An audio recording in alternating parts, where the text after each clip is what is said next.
Hello, everyone, and welcome to this Climate Launchpad Regional Final Europe 2025. For those who don't know me, my name is Majo, and I'm thrilled to be your host today.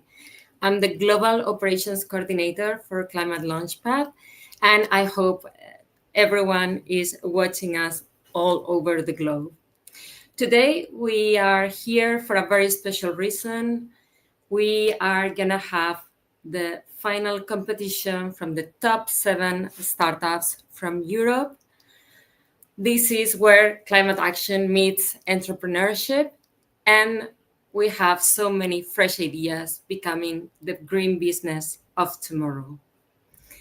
So if we jump in an agenda overview, please, next slide, thank you. Let me please quickly guide you through our program for today. We will start today providing some information about Climate Launchpad so far. We will guide you through the rules for today, the judging criteria. We will introduce you to our incredible jury members. And after that, we will also go through our rewards, and afterwards we will start with the pitching sessions. Each team will pitch a recorded video for 5 minutes, and afterwards it will be followed by 4 minutes of jury Q&A. We will have a short break in between, and then we will continue with the last pitches. After the teams have all presented, we will have a moment where the jury will move out to deliberate. And while we are waiting for their deliberation, we will enjoy a panel discussions while we wait for the decision. Finally, we will announce our winners. And just for you to know, the top 2 will be heading to the global final event in Vienna, Austria, on 24th of October of 2025. For now, we are already done with the regional finals in Africa, Asia Pacific, and Americas. And today we have our very last regional finals, so we are very excited. Let's move forward, please, and let's talk a little bit about Climate Launchpad so far.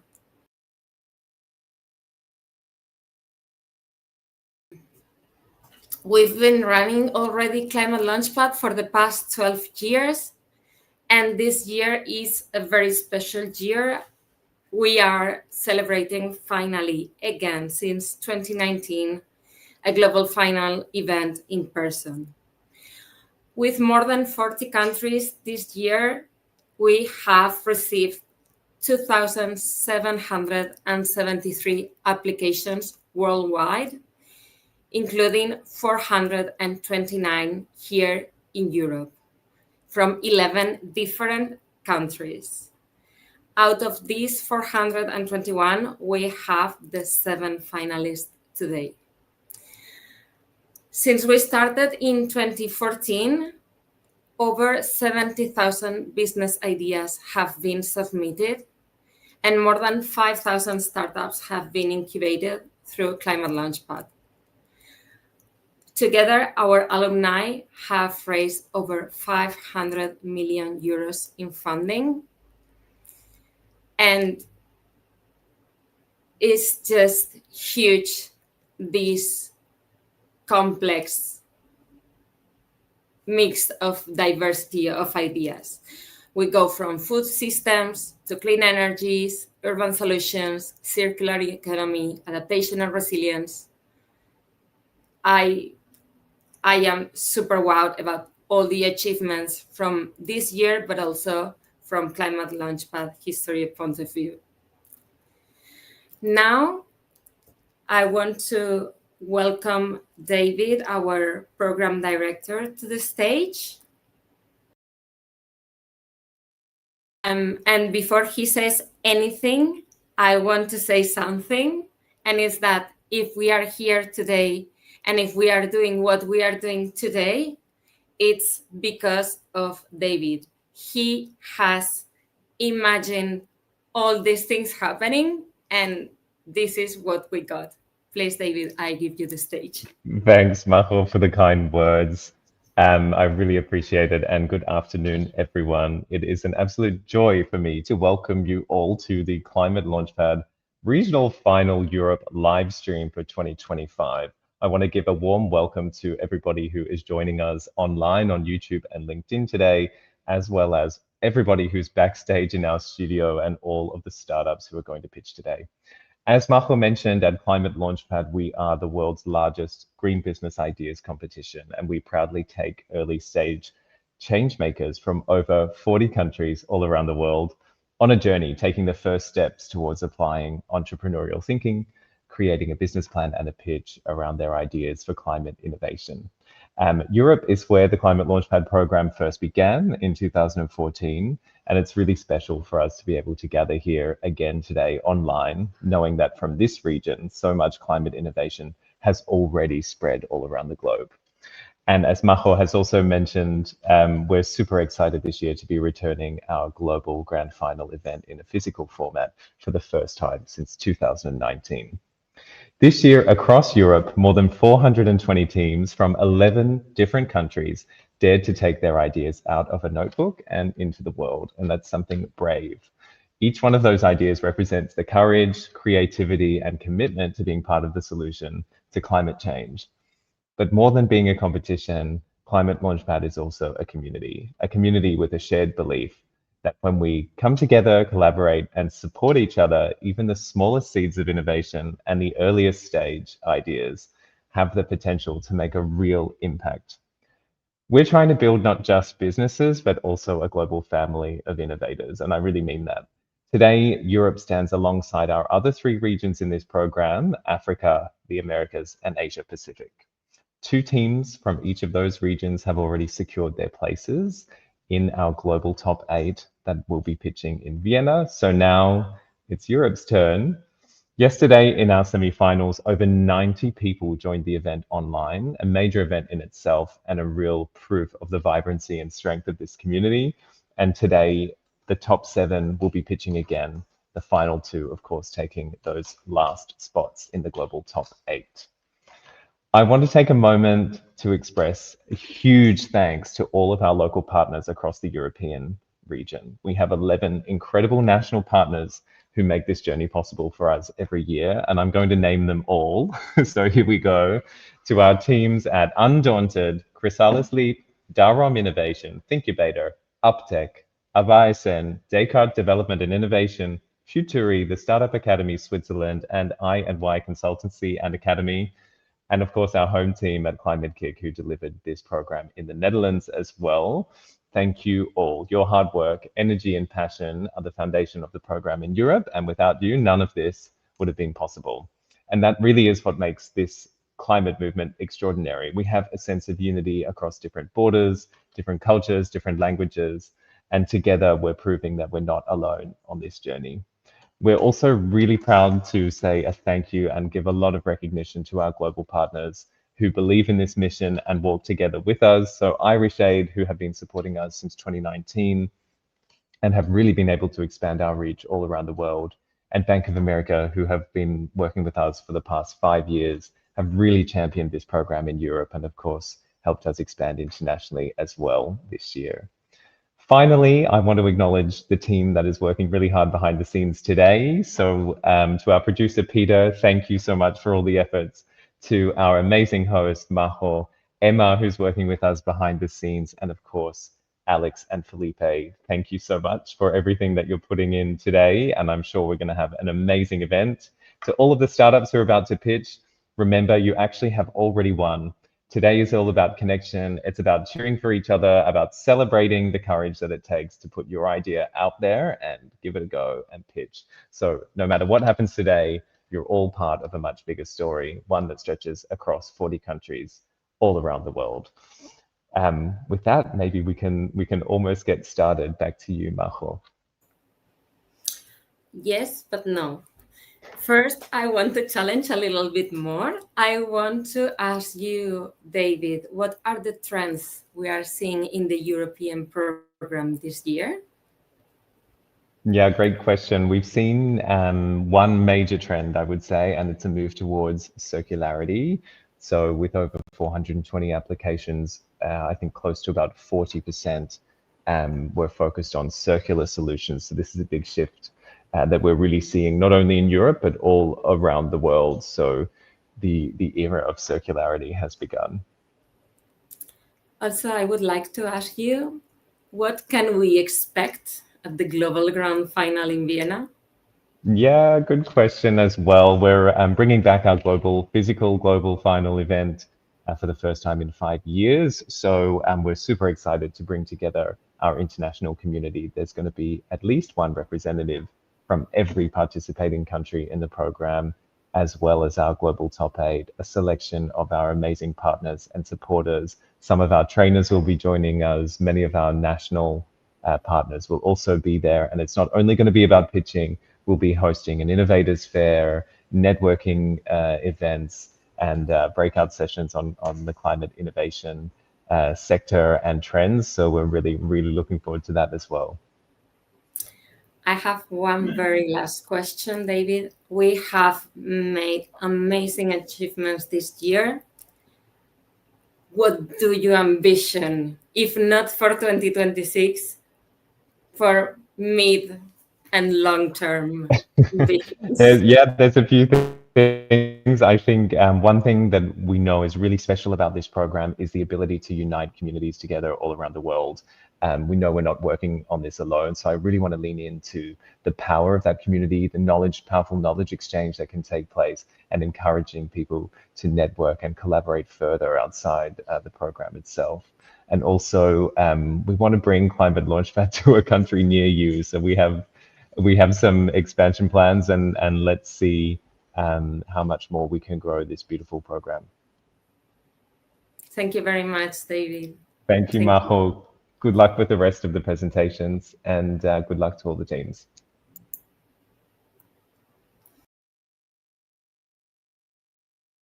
With today's setup, let's see how this is gonna work today.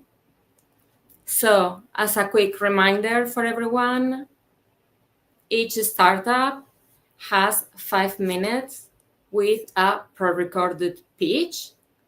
Then we will pass the word to our jury members, and we will have 4 minutes for live Q&A. We know this is not enough. We have been said many times, but we cannot extend this much more. So sorry if some of the questions are interrupted or we cannot ask as much as we would love to. The ideas are amazing. At the end of all the pitches, the jury will deliberate and select our top 2 winners, and that's gonna be that for today. Also, I would like to talk a little bit more about the judging criteria. Our jury will evaluate each pitch based on 6 key criteria, and these 6 pillars make sure our judging is fair, balanced, and focused on impact and execution. And they remind us that success is more than just a good idea. Our startups have been working so hard through their pitches. So, these 6 pillars are business or market potential. Does the idea have room to grow and succeed in the real world? Second, job potential and social impact. Can it create meaningful employment and positive change in society? Number 3, innovation and technology potential. Is it fresh, unique, tech-friendly? Fourth, the most important one for us, of course, climate impact potential. How much difference will it make for our planet? On 5th place, strength of the team. We are very concerned about diversity and teamwork, and every great idea is built by strong and dedicated teams. And last but not least, the quality of the pitch is not about what you say, but also how you say, how clearly and convincingly you say it. Also, let's move to what happens afterwards, what happens to the winners. After the competition, as we said already, the 2 winners will go as the other 6, so 8 in total, to pitch in the global final, and they will have the opportunity to pitch for cash prizes. This year, we are offering 3,000 euros for the 3rd place, 5,000 euros for the 2nd place, and 10,000 euros for the top winner. Also, we want this amazing Climate Launchpad opportunity to be a journey where learning is the most important thing. That's why from the central team, we will provide some extra coaching for the winners, for the top 8, to be even more prepared and to face the challenge of the pitching the best way they can.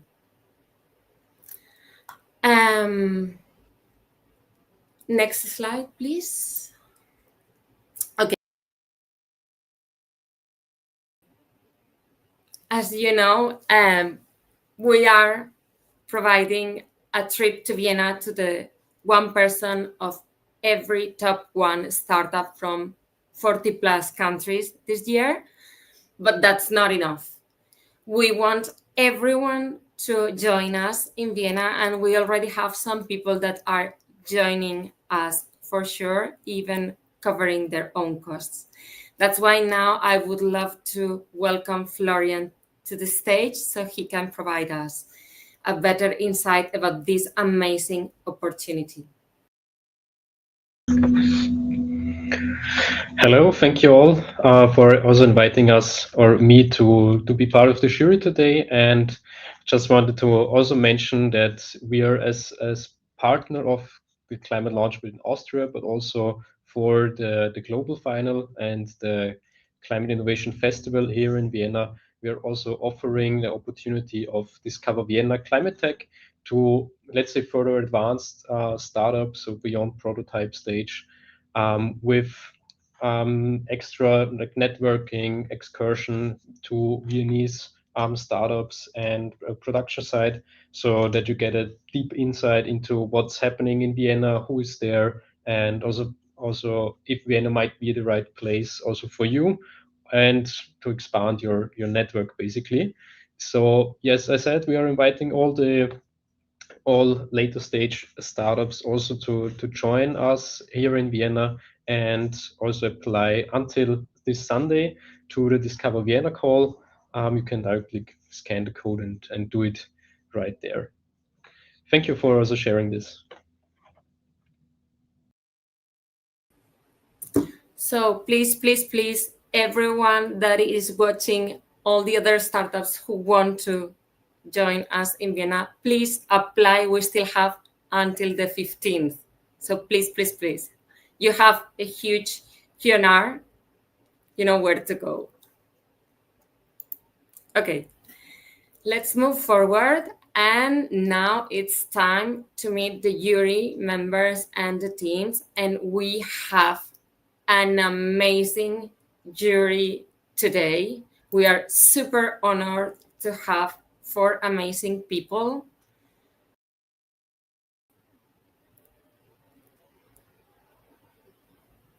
We have Chris Rowe, Strategic Programs of Orchestrator at Climate Kick. And just a little fun fact, Chris is joining us from Bali. Please, Chris, say a couple of words about today.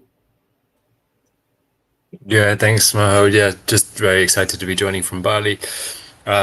until recently, I was based in Europe, obviously, and had been kind of leading up the entrepreneurship team at Climate Kick. So I'm really excited to join the jury and be part of today and just see some amazing startups and the energy that brings. So thanks very much. Thank you, Chris. We are super happy to have you today. Florian, we just saw him. He's the project manager of startup services at Vienna Business Agency. Florian, please, what are you expecting to see today? I'm expecting a lot of very insightful and impactful solutions and very concrete answers as well, so that we as jury also know what to assess on. Yeah. Thank you very much. Our other two jury members are ClimateLaunchpad alumni and people that made an amazing performance last year. We have Roxanne from the UK and Al Hassan from Africa, from Egypt. Both of you guys, first one and second, and afterwards, Al Hassan, please. Also, I would love that you provide some tips as you were here in the shoes of today's champions. Please, Of course, today I'm very excited to be here today, especially after experiencing climate change myself last year as a founder. What I'm looking forward to seeing from the startups today is going to be a friend to show your passion, your vision, because that's what inspires people to believe in our journey. I wish you all best of luck. And remember, every pitch is one step further to change our world and building the future. And I'm really excited to watch your vision today. To all the winners team and all the team here will be winners. Roxanne, please, would you like to add something? I don't hear you.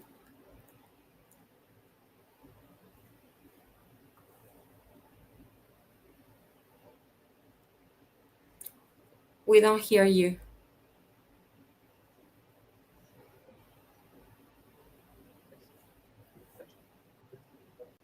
Okay, I think we have a small technical problem. Yeah. Should be working. Is it working? Oh, okay. Hello, everyone. It's really great to be here. I'm very excited to see all the pitches. So I guess on my end, what I would be looking for is, obviously, I'm sure there are going to be lots of amazing sustainable ideas, but I guess I would also be looking for really practical and scalable solutions. And I really wish the best of luck to everyone. Really, congratulations for making it so far. Amazing. Thank you so much. Guys, I want to take the opportunity to ask you please to try to challenge a little bit our startups today. Okay, let's move forward and let's meet the teams. Next slide, please. So we have, as we said, 7 startups. It's very interesting because we have 3 startups from the UK, 2 from Switzerland, 1 from Turkey, and 1 from Germany. So we are a little bit spread. Number 1 is Ecodetect from UK. Then we will have Beaver Nexus from Turkey. On 3rd place, we will have weLoop from Switzerland. Afterwards, we will have Biowerkz from Germany. Then on 5th place, we will have Nila Biotech from the UK. Then Isonic from the UK. And finally, last but not least, Winktap from Switzerland. So let the pitching start. And now is when the real game starts. Champions and jury members, I hope you are ready. I'm gonna introduce the very first startup, Ecodetect from the UK, please.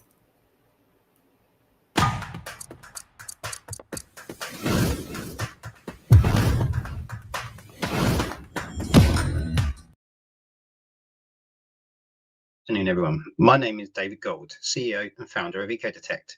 And at Ecodetect, we believe that the transition to renewable energy must occur at scale and pace, but this should not come at the expense of marine biodiversity. That's why our purpose is to save renewable energy developers millions of euros by accelerating development timelines and ensuring their projects can coexist safely with marine life.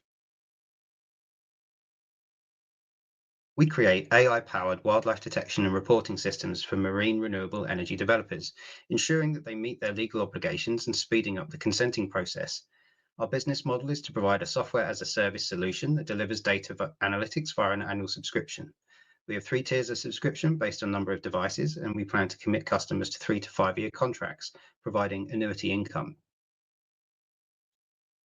Collision or entanglement risk to wildlife with new renewable technologies such as tidal turbines or floating offshore wind is a key concern to marine regulators. Lack of effective monitoring tools can cause a delay to the consenting process, costing developers between 100 to 250 million euros per year. We're aware of 4 renewable projects in Scotland that have stalled due to the lack of effective monitoring tools for monitoring harbour seals, holding up projects worth over 30 million euros. This presents a compelling beachhead market where there is a problem our technology can resolve, resulting in a market value of just over €500,000. With few competitors in our sector, we aim to attain a market share of 25%, equating to an obtainable market of €250 million in 2030. By providing reliable monitoring data that is trusted by developers and regulators, we can speed up the consenting process up to 75%, from 4 years on average to 1 year. This will save developers €300 million per project. Our solution also ensures no harm to marine life and saves project costs by reducing data storage and analysis time by up to 99%. By bringing renewable energy to the grid faster, we also help to offset CO2 that would have otherwise been produced from burning fossil fuels.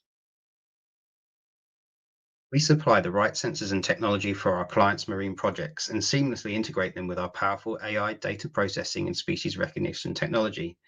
This enables us to monitor and mitigate against wildlife collisions by alerting the end user to the presence of key species of interest, such as these positive detections captured by our technology. We were granted the world's first regulatory approval by the Marine Directorate in Scotland for use of AI monitoring of tidal turbines and have letters of intent and MOUs from leading tidal stream developers. We conducted 20 interviews with potential customers and stakeholders from different market segments, and were able to validate our assumptions that consents and permits can take years to approve. Large volumes of environmental monitoring data are mostly irrelevant. Manual interpretation of data is time-consuming and expensive. While we also received some key learnings that have helped us shape our business model and product development, such as academic research is slow and data is not readily shared due to concerns around IP ownership and commercialization of publicly funded data. Transmitting data in the marine environment is difficult, often requiring dangerous manual retrieval at sea.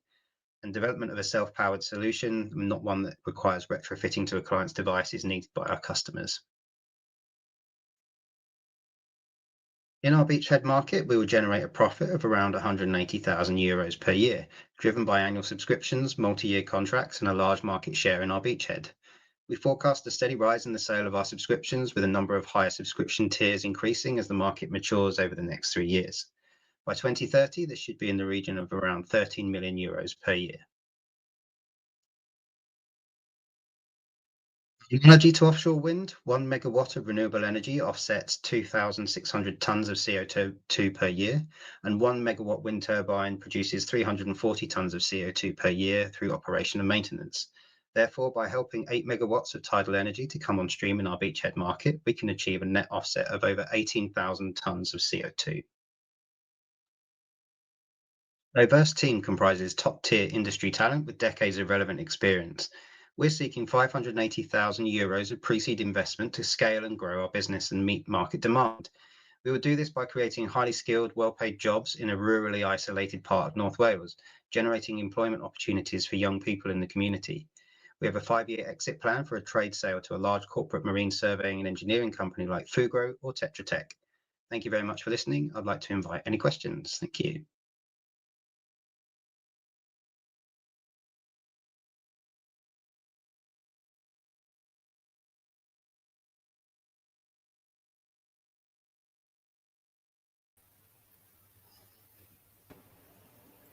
Wow, congratulations on that pitch. Very well done. Let's now hear what the jury thinks. Okay. Thanks for the great pitch. It's something great. I have a question.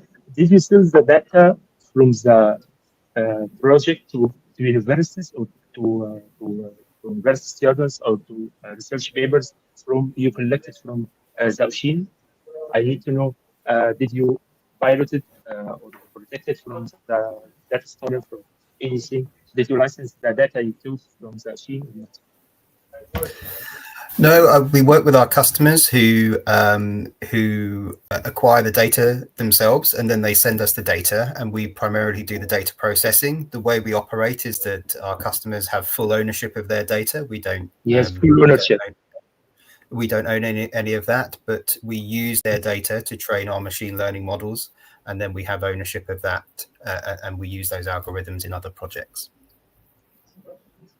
Yes, that's a great. Thank you. Yeah, thank you, David, for the pitch. I was interested. You were talking about the beachhead market. Is it just in Scotland, or are you looking at the UK? What exactly is the beachhead market? Well, the beachhead market predominantly is where we see we can attain some quick wins, and we know that there are a lot of projects. Well, there's 4 projects in Scotland at the moment that have completely ceased operations because there's a real issue with monitoring harbour seals, where the population is in decline there, and they need robust solutions to ensure that they can monitor safely and that there's no negative impact with the wildlife. So we're primarily going to focus on that to achieve some early revenues, but our plan is to then expand throughout the UK, but also into Europe. And there are other sectors in Indonesia that Chris probably is aware of over in Bali, but also in the Americas and particularly in Canada.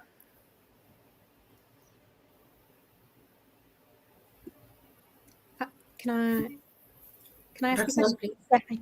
Well, thank you so much for the pitch, David. That was great. So I had a question regarding the social impact. You said that it would impact the youth in that specific region. How would that happen? Could you please elaborate? Thank you. Yeah, sure. It's a great question. So we're based in North Wales, in a place called Anglesey, and notoriously it's known that there's what's called a brain drain in the area, where lots of young people can't find skilled, well-paid jobs, so they move out of the area to large cities like Liverpool or Manchester. So we're partnering with local charities and educational institutes and schools to offer internships and sort of work placement programs to upskill people or retain and retrain talent, so we keep the young people in the area that they've lived and been brought up in, and provide them with really good job opportunities. And we plan at least 20 new jobs between now and 2030. So is that in the processing of the data, or is it different? Yeah. So data processing. Also, we're looking for marine scientists. There's a really good university close by that has a really good ocean science department, and again, their graduates don't have anywhere to go after they've studied. They move out of the area, and anything from coding, data science, all the way through to marine science. A real blend of skills are on offer that we plan to recruit for, hopefully in the not too distant future. I think I'm out of time for a question. That's no problem. Yeah, let's keep it here. Thank you very much. And let's move forward to the next.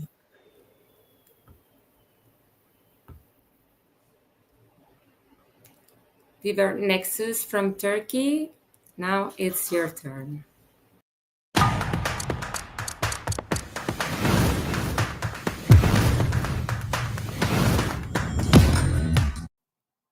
Are you aware that the world generates 140 gigatons of woody biomass annually, which is hard to collect, expensive to transport, and leads to 20 gigatons carbon dioxide emissions with improper disposals? There are 2 main approaches for this biomass. Small-scale, low-tech systems create low-quality, uncertified products ineffectively and harm the environment. Centralized facilities are expensive to build and operate, consume too much energy, and create high emissions due to transportation. Hi, we are Team Beaver Nexus. We are filling the big market gap between primitive systems and centralized facilities with our cutting-edge technology, transportable wood reactor that transforms woody biomass into high-value byproducts for carbon farming. We not only have cutting-edge technology, but also have innovative business model. We will make every biomass holder a carbon farmer by leasing or selling our reactor according to their biomass holding capacity. Farmers and foresters can lease a reactor for only 300 euros per ton. Cooperatives, universities, and municipalities can buy our reactor for 38,000 euros. We have already placed our POC offers to potential buyers in Turkey. We are focusing farmers in Netherlands as beachhead market because of the strict waste management regulations and carbon credit needs of market. We aim to reach 3% of the farmers in 5 years. We have strong connections for market penetration with Dutch associations such as Plantum, Rotterdam Innovation Quarter, and Rome Utrecht. TVR can valorize 1 ton of biomass up to 800 euros. That is almost 4 times of any other solution, including carbon credits, biomass waste management savings, and the market value of byproducts for their agronomic benefits. Return of investment for buyers is less than 1 year with 44,000 euros potential income annually. TVR converts woody biomass into biochar and wood vinegar with thermochemical processes. The uniqueness of TVR is combining gasification, pyrolysis, and combustion in one compact system. It runs in an engineered sequence using only the energy stored in the biomass itself. This self-sustaining design eliminates the need for external fuel or power, offering a decentralized and scalable alternative to centralized facilities. By adding condensation as the final step, we capture valuable vapors from pyrolysis and turn them into wood vinegar. This vinegar is rich in natural antifungal and pesticidal compounds, something primitive systems cannot achieve. Our first customer discovery was with Plantum member 23 greenhouse farmers. In the field, we learned disposal costs are even higher than expected, interest is strong in wood vinegar, and they are willing to generate carbon credits to reach net zero. We aim to reach 600 reactor production capacity within our 5th year. To fulfill this demand, we only need 3% penetration to market of 50,000 customers. Our costs are dependent on steel and shipment prices. Our profit per product is around 29,000 euros. That brings us approximately 70 million euros profit in our 5th year.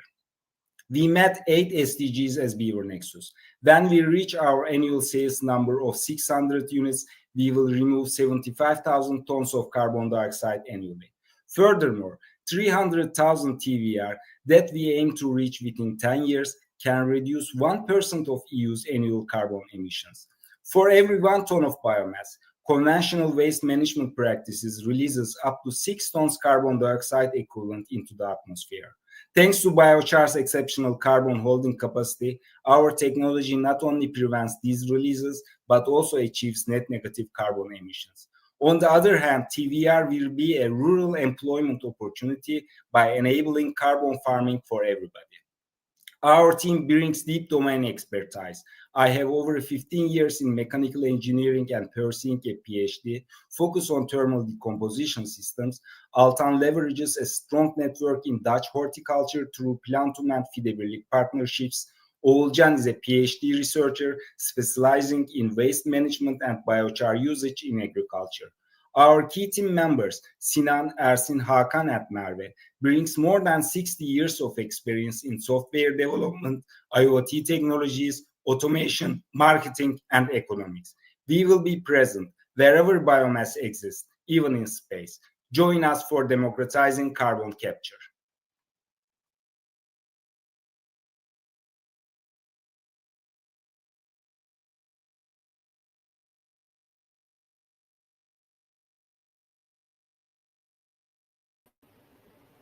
Thank you very much. Great work, clear and engaging pitch.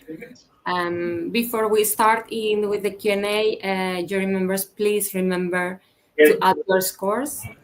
And yeah, let's start with the questions. Okay, can I ask a question? Um, Thanks for the great pitch you have. I need to clarify point. I need to know the customer journey from the renter request. From the beginning of the video, give him the engineers to install it and then leave it with him for months, for example. Will you train him to work on the pyrolysis reactor or you will put a worker on it? I need to know the customer journey from the beginning of request. Okay. Our reactors are also an IoT. They are smart reactors. So once you just input the feedstock type, the reactor will automatically automate the process. So you don't need any education. You will just input from your smartphone what the feedstock are you feeding, and the reactor will optimize all the process, and then you will just get the byproducts like biochar. It's clear. I'd love to ask a little bit on one of the slides. You talked about rural employment.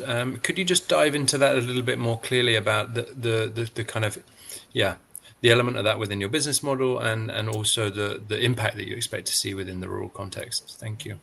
Okay, Chris, now just imagine the harvesting machines or the other industrial agricultural machines in the field.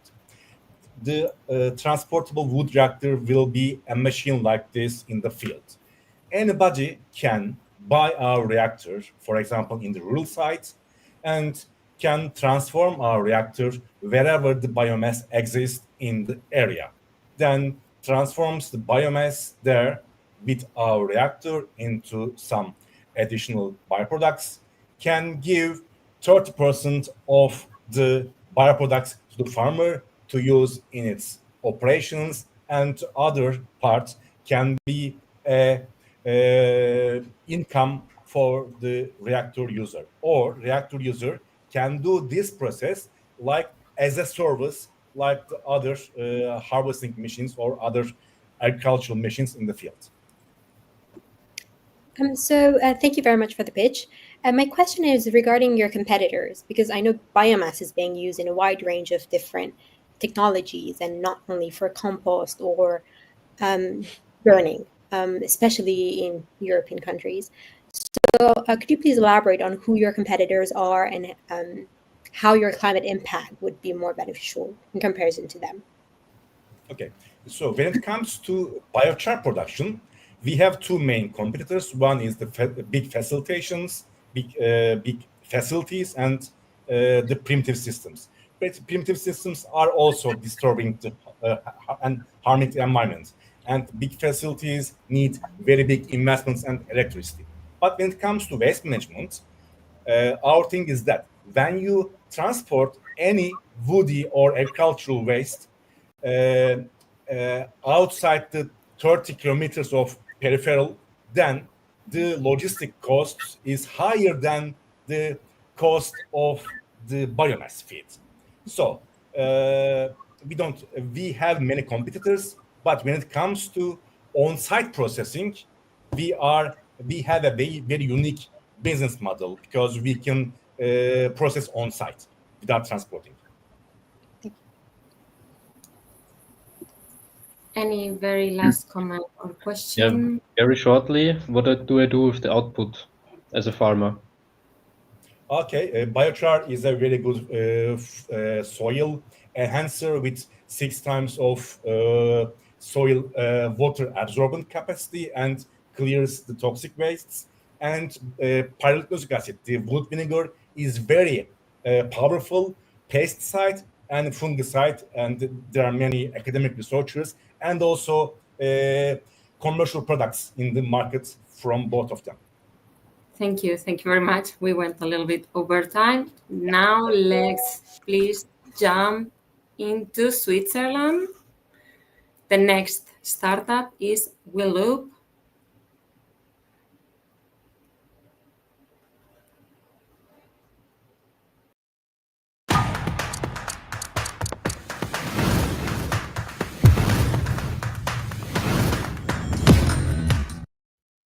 Today, a truck full of textile is burned every single second. So to stop this, the EU is now forcing brands to reuse their existing products by repairing them, renting them, or reselling them as secondhand.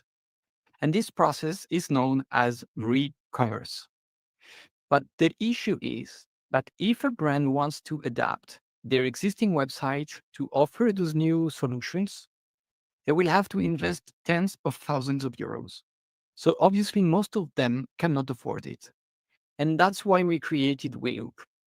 We help small businesses make the transition from traditional e-commerce to re-commerce. And we do this by providing the technology that allow the brands to add those new features directly into their existing websites. This way, they can keep running their online business as usual, simply offering additional options to their customers. And in exchange, we charge them monthly fees from 99 to 499 euros. And we already started working with fashion brands in France because it's one of the largest and most regulated markets. So in 3 to 5 years, when hundreds of thousands of companies will need e-commerce, will already be established all across Europe and ready to scale to new verticals like furniture or electronics. Because e-commerce is not just about sustainability, it's about business. When traditional e-commerce is selling a product once, e-commerce allows to sell or rent the same product multiple times, increasing the revenue per product by up to 95% according to eBay. And here is how the magic happens. By offering multiple options for a single product, we don't just increase the number of interactions by 60%, we fundamentally change the revenue model. One single product now generates revenues 4 times instead of once. So, of course, when we explain this to fashion brands, to shops, to designers, they understand the value of our solution. For example, by renting his luxury dresses for a night or a weekend, Pierre Saint-Saëns can now reach new customers who usually cannot afford his products.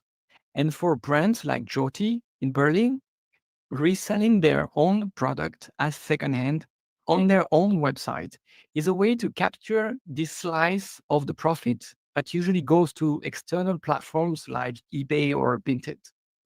And while we help those brands expand their business, we create a very profitable one for us. We spend 600 euros to acquire a new client. We will generate 6,000 euros of lifetime revenues, 10 times more, helping us reach 19 million euros profit in 5 years. So this CAC to LTV ratio, the number of new customers, and the churn rate are the key drivers of our business impact.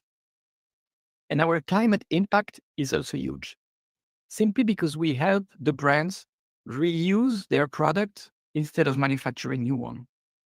Just imagine if Italy, who buys 500 million new clothes every year, was reusing 100 million of them 5 times.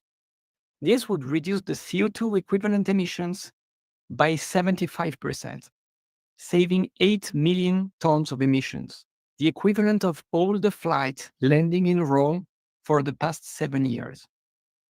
And we dream big. We want to reuse 1 billion items through our technology to generate 200 million euros in profit in 10 years and to make e-commerce the new default shopping behavior. And to achieve this, we are a team of web specialists and entrepreneurs. Together, we already generated close to 1 million euros of online revenues for a previous employer.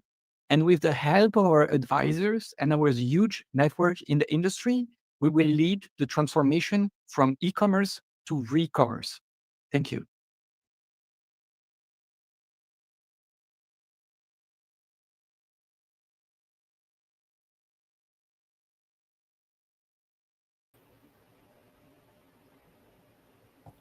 Really interesting concept. Thank you very much, Yuri. Let's open up the floor for your questions. Can I ask a question?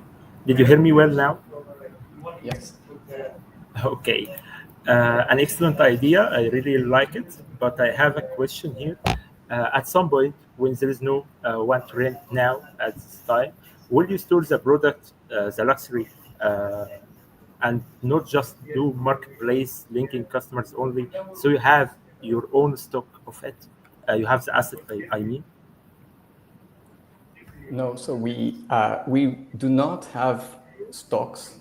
What we do is we offer technology, a plugin, which brands can use on their existing websites to offer like new options. We are not a marketplace at all. You can explain People who have their website, they install our plugin, and then they can offer new ways of interact with their customers, renting, selling, subscriptions. But we do not handle the logistic, let's say. We just offer the plugin for the brands to do their new e-commerce solutions. Is that clear? Does it answer your question? Yes, it's clear. Great idea. Thank you very much. So if I may ask, just to follow up on that, first of all, great, amazing idea. So what makes you different? I mean, if I'm a brand and I have a website, what stops me from doing it myself? First of all, money. Today we have really good solution existing on the market. The thing is, most of the solutions are tailor-made. They are made for big brands, big corporations. So they offer excellent service, but then this has a price, and it's a price that the brands today cannot afford. I'm talking about tens of thousands of euros. It can go up to 100,000+ euros. And on the other side, you have some plugins which allow you to do one of the options, and some of them are good. One of the issues we learned during the interviews we did with customers, and also through some tests that we did, is that when you start taking one plugin, then a second one, then a third one, all of a sudden things start to break because the systems are made for selling, for a linear consumption model.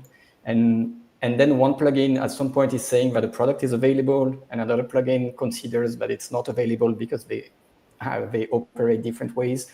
And so this makes issues. So what we offer is an all-in-one plugin which handles all the circular options for e-commerce. Thank you. Can I ask just, it's really interesting. So the cost of the tech plugin is relatively low. Have you talked to customers about the cost of beginning to offer these differentiated services within their product offers, and is that a potential barrier from that side in terms of the cost that they need to invest in offering some of these other services online? Do you mean the cost of our solution, or the cost of the logistics? No, the cost of the logistics. Yeah, exactly. Cost of logistics implementation at the customer end. Yes, of course we talk with them, and we are aware that the software part is not the only part. You have the logistic part, which can be heavy. Again, new EU regulations will soon enter in application. So brands will need to prove that they start implementing reuse options, offering those options to their clients. So in a way, they will be forced to do it. And this is also why we try to convert those rules and regulations into new business opportunities by using our plugin. But to answer your question, yeah, we are aware that the logistics will have an impact on the logistics, but the brands are okay to play the game and try it because they can see the value of using new options for their customers. Thank you very much. Time is over, and we need to jump to the next one. Is Germany's turn. So now we are gonna welcome Biowerkz.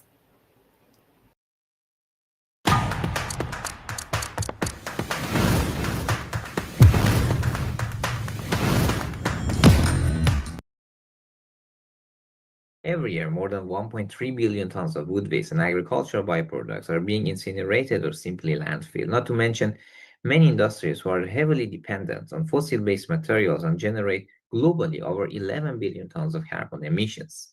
We are Biowerkz, a spin-off from Karlsruhe Institute of Technology. We are tapping on our patented fungal biotechnology process to transform these waste streams into fully circular, fully bio-based materials alternative, help these industries to cut emissions, costs, and toxic chemicals. We have a B2B business model at Biowerkz where we supply our range of patented new wood bio-based insulation and packaging solutions to diverse range of industrial equipment manufacturers who are currently using molded synthetic-based, plastic-based insulation and packaging at a price of 1,200 to 1,500 euro per cubic meter. There is a huge market opportunity ahead of us. We are focusing on our total addressable market on the global market for styrofoam and polyurethane insulation and packaging, while on our serviceable addressable market, we focus on the bio-based sector of this market. And finally, in our serviceable obtainable market, we focus on European industrial equipment manufacturers who are currently using molded styrofoam and polyurethane. And in our beachhead market, based on our current pilot partners, we focus on industrial equipment manufacturers using these molded EPS and polyurethane foams for their installation and packaging of their products, who are currently based in Germany and Denmark. Customers, by switching to Biowerkz newest solutions, can have immediate saving. For example, one of the customers from our beachhead market discovery currently spend over 7 to 8 million euro annually for one of their products that uses polyurethane foam and styrofoam for packaging and insulating of these products.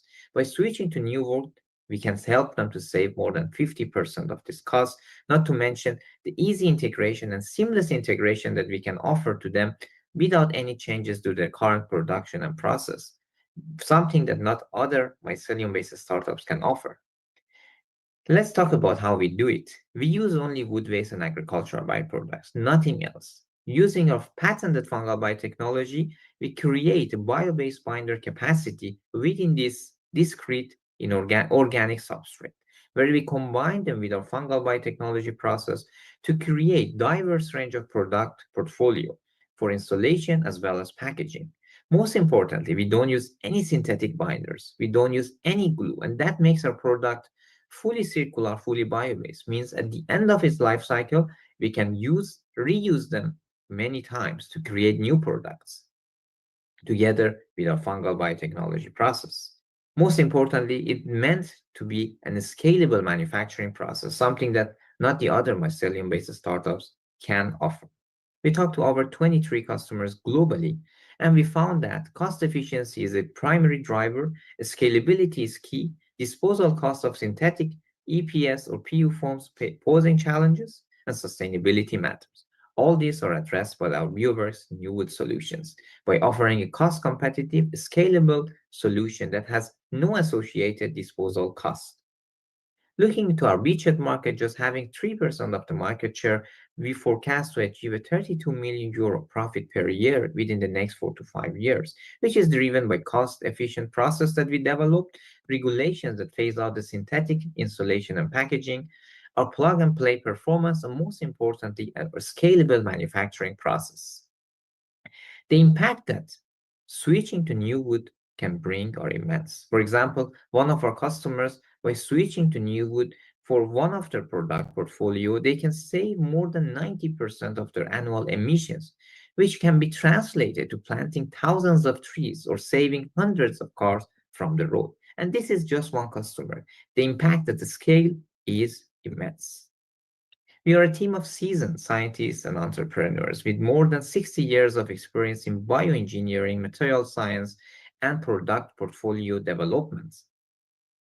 We have a mission and a dream that by 2035 to transform 50,000 tons of organic waste streams into fully bio-based, fully circular materials alternative to plastic synthetic-based foams, and to help industries to cut their emissions by 90%. We are backed by science and driven by a mission to close the waste loops and to create a new chapter in sustainable materials economy. Thank you very much.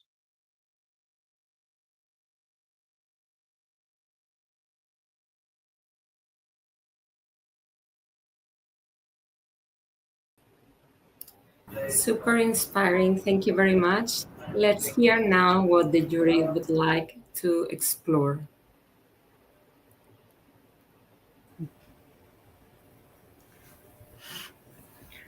Thank you. I would take the first one, if I may.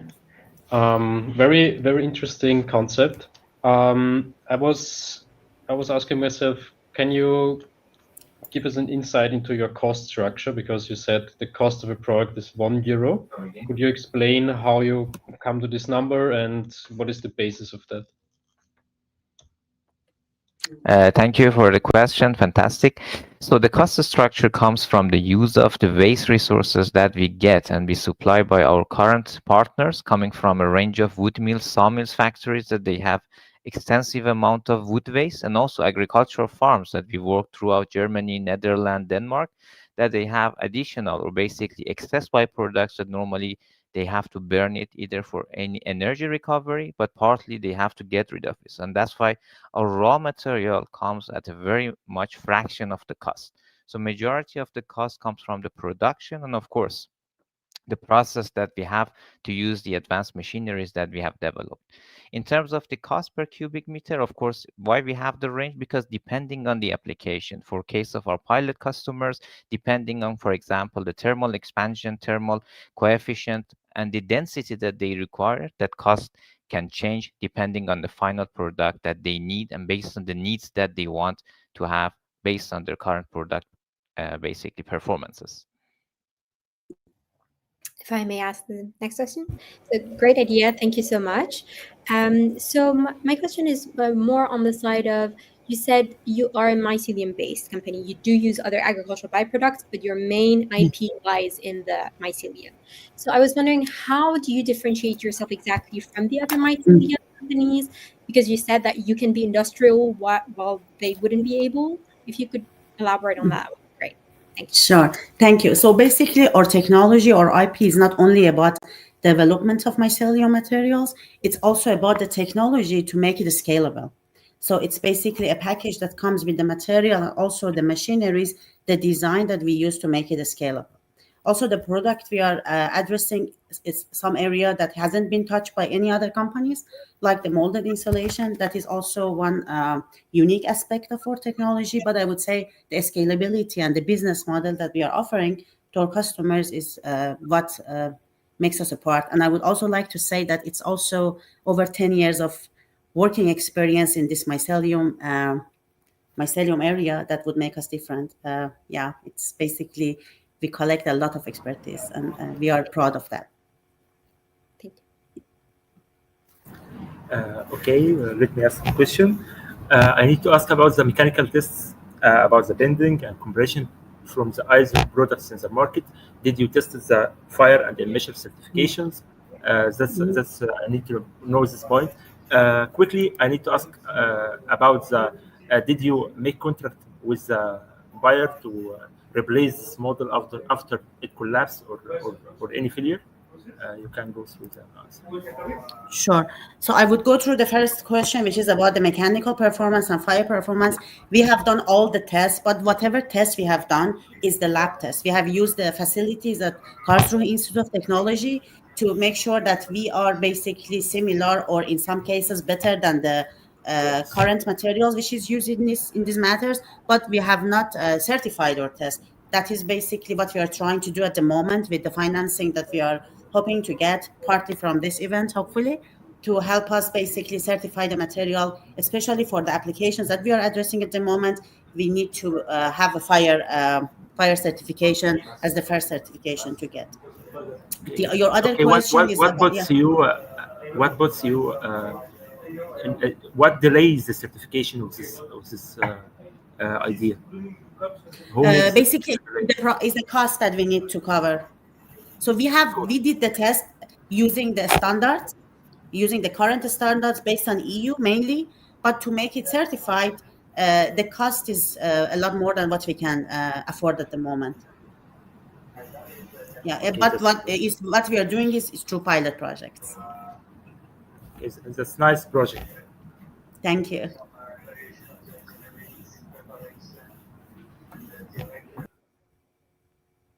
Oops, sorry, I was muted. Thank you very much. Okay, it's time for a short break. 5 minutes, and please grab a coffee and join us back. Thank you.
Okay, we are back. The break is over. Welcome back, everyone.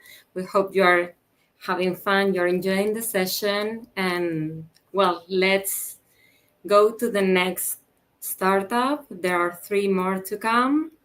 Now, let's introduce Nila Biotech, again from the UK. Please, the stage is yours.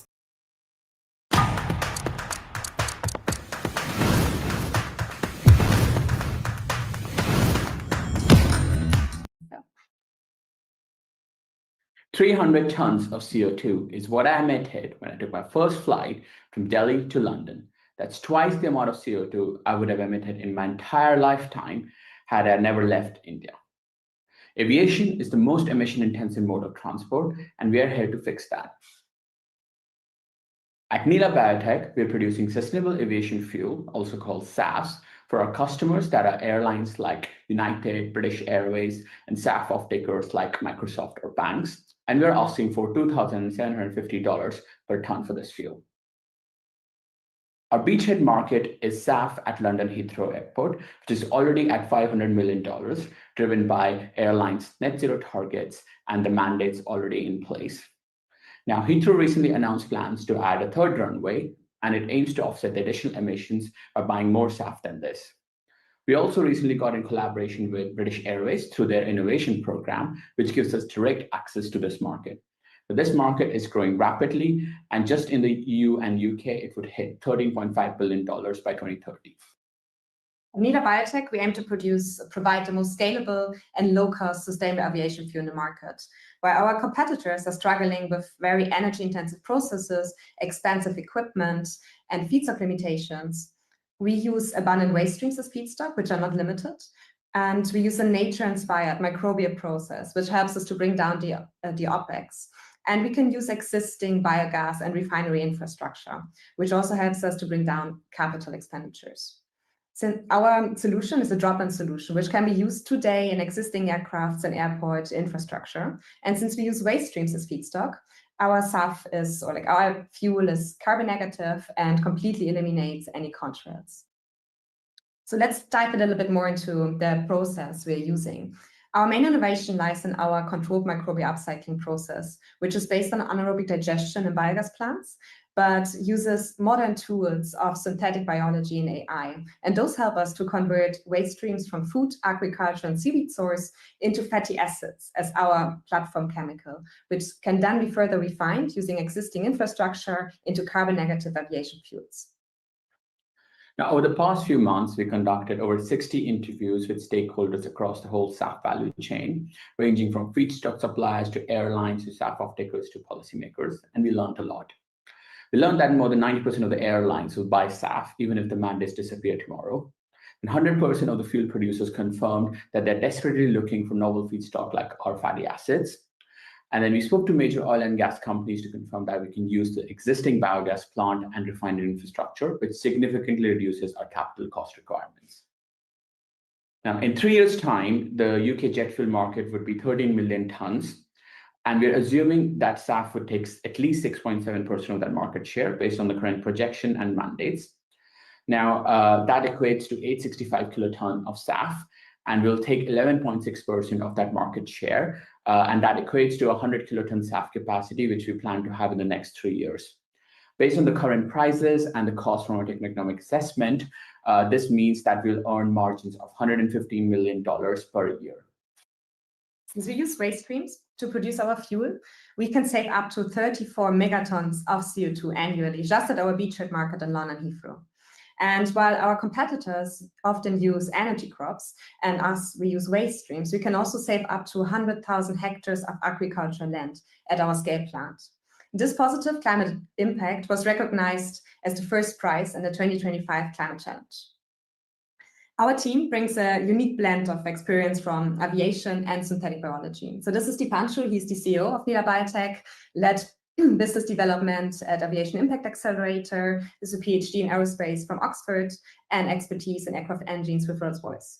And I've been lucky to have Frederica as my CTO. She is currently Marie Curie PhD Fellow in Synthetic Biology at Cambridge with expertise in AI-driven enzyme engineering, the core of her technology. She also brings previous hands-on SAF production experience from Scanergy. Now, in 3 years' time, we want to hit 100 kiloton SAF capacity, which will generate us 275 million in annual revenues. And multiple nations around the world can produce jet fuel locally because waste is present everywhere, creating energy security and jobs for them.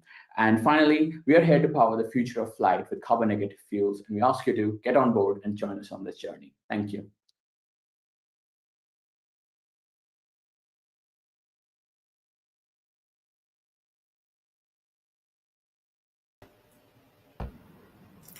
Thank you very much. That gave us a lot to think about. Jury, please, what questions do you have? Okay, it's great. You solve a massive problem in our energy field. I need to ask you about the scaling. Is capital intensive and slow down through the certification and the infrastructure hurdles to effort now? What's your concern about the roadmap for moving from lab scale to commercial and production? What's the certificates? How you see the plan? How ClimateLaunchpad will transform you to play with big players in market? Yeah, sure. So right now, like one of our unique selling points is tapping into existing infrastructure. So we can repurpose existing biogas plants into our microbial upcycling process. And biogas plants are one of the most scaled up biotech technologies over the last few decades. And on the downstream side, we can convert existing heifer refineries. So heifer currently converts waste cooking oil into jet fuel, but waste cooking oil is an extremely limited feedstock. So our fatty acids replace that feedstock, and that way we can tap into the existing infrastructure. So that overall, our CapEx requirements are significantly lower if we compare other SAF pathways like eSAF, where you capture CO2, you need to produce direct air capture devices and electrolyzers for hydrogen production. And on operating cost side, because you're replacing energy intensive processes with microbial action, our operating costs are also extremely lower. Yeah. Thanks.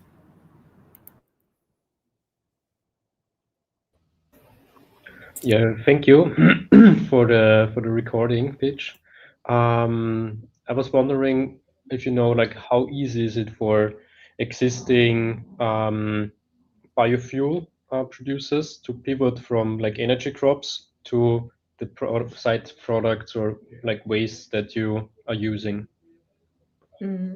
So especially if we're looking at other microbial processes, then it is extremely difficult. And that's because other competitors that use microbial processes to ferment sugars derived from energy crops have to go through a pre-processing of the energy crops to get out the sugar. So they need a pure source of feedstock of just sugar in order to ferment it.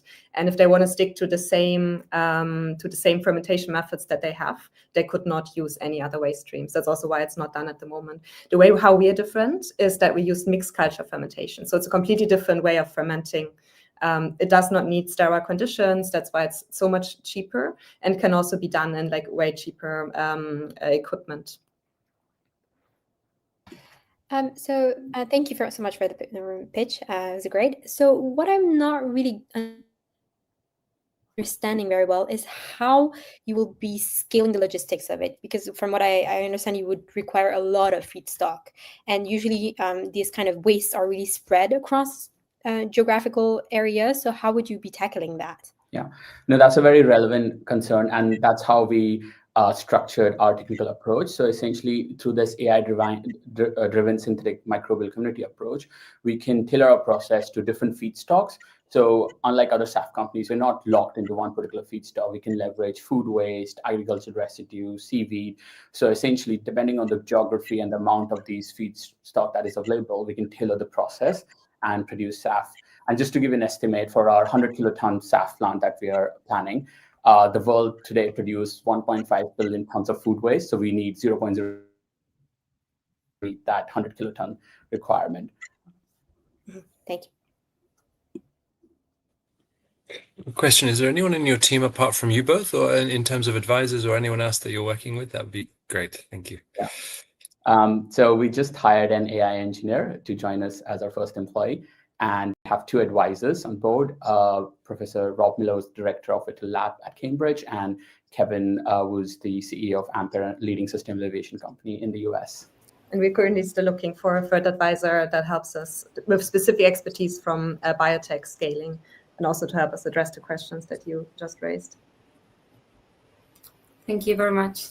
The time is over. Let's please move to the next one. We are almost there, and now it's Isonic's turn. They are coming as well from the UK.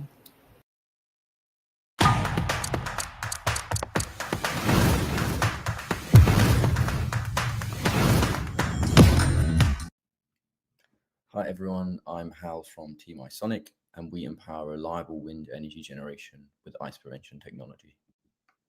So the deal, Isonic sells ice prevention technology to wind farm asset managers for a one-off purchasing price of 130,000 euros per turbine. This pricing is in line with a case study we performed with a prospective customer, a wind farm asset manager from CLP in China. The global wind turbine operations and maintenance market is worth about 40 billion euros, covering around 500,000 turbines.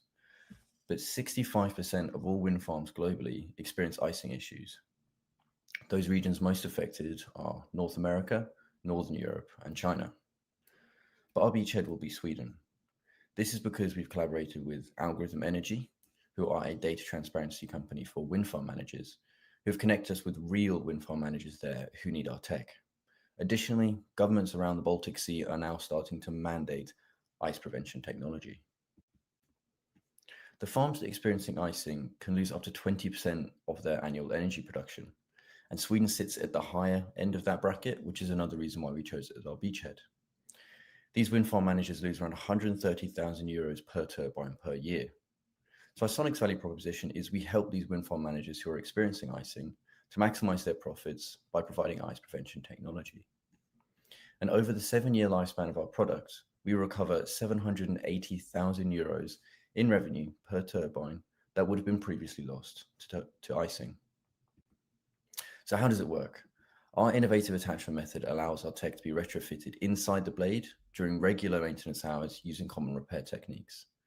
It is inspired by proven marine ultrasonic technology, and our core innovation has been re-engineering this for wind turbine blades.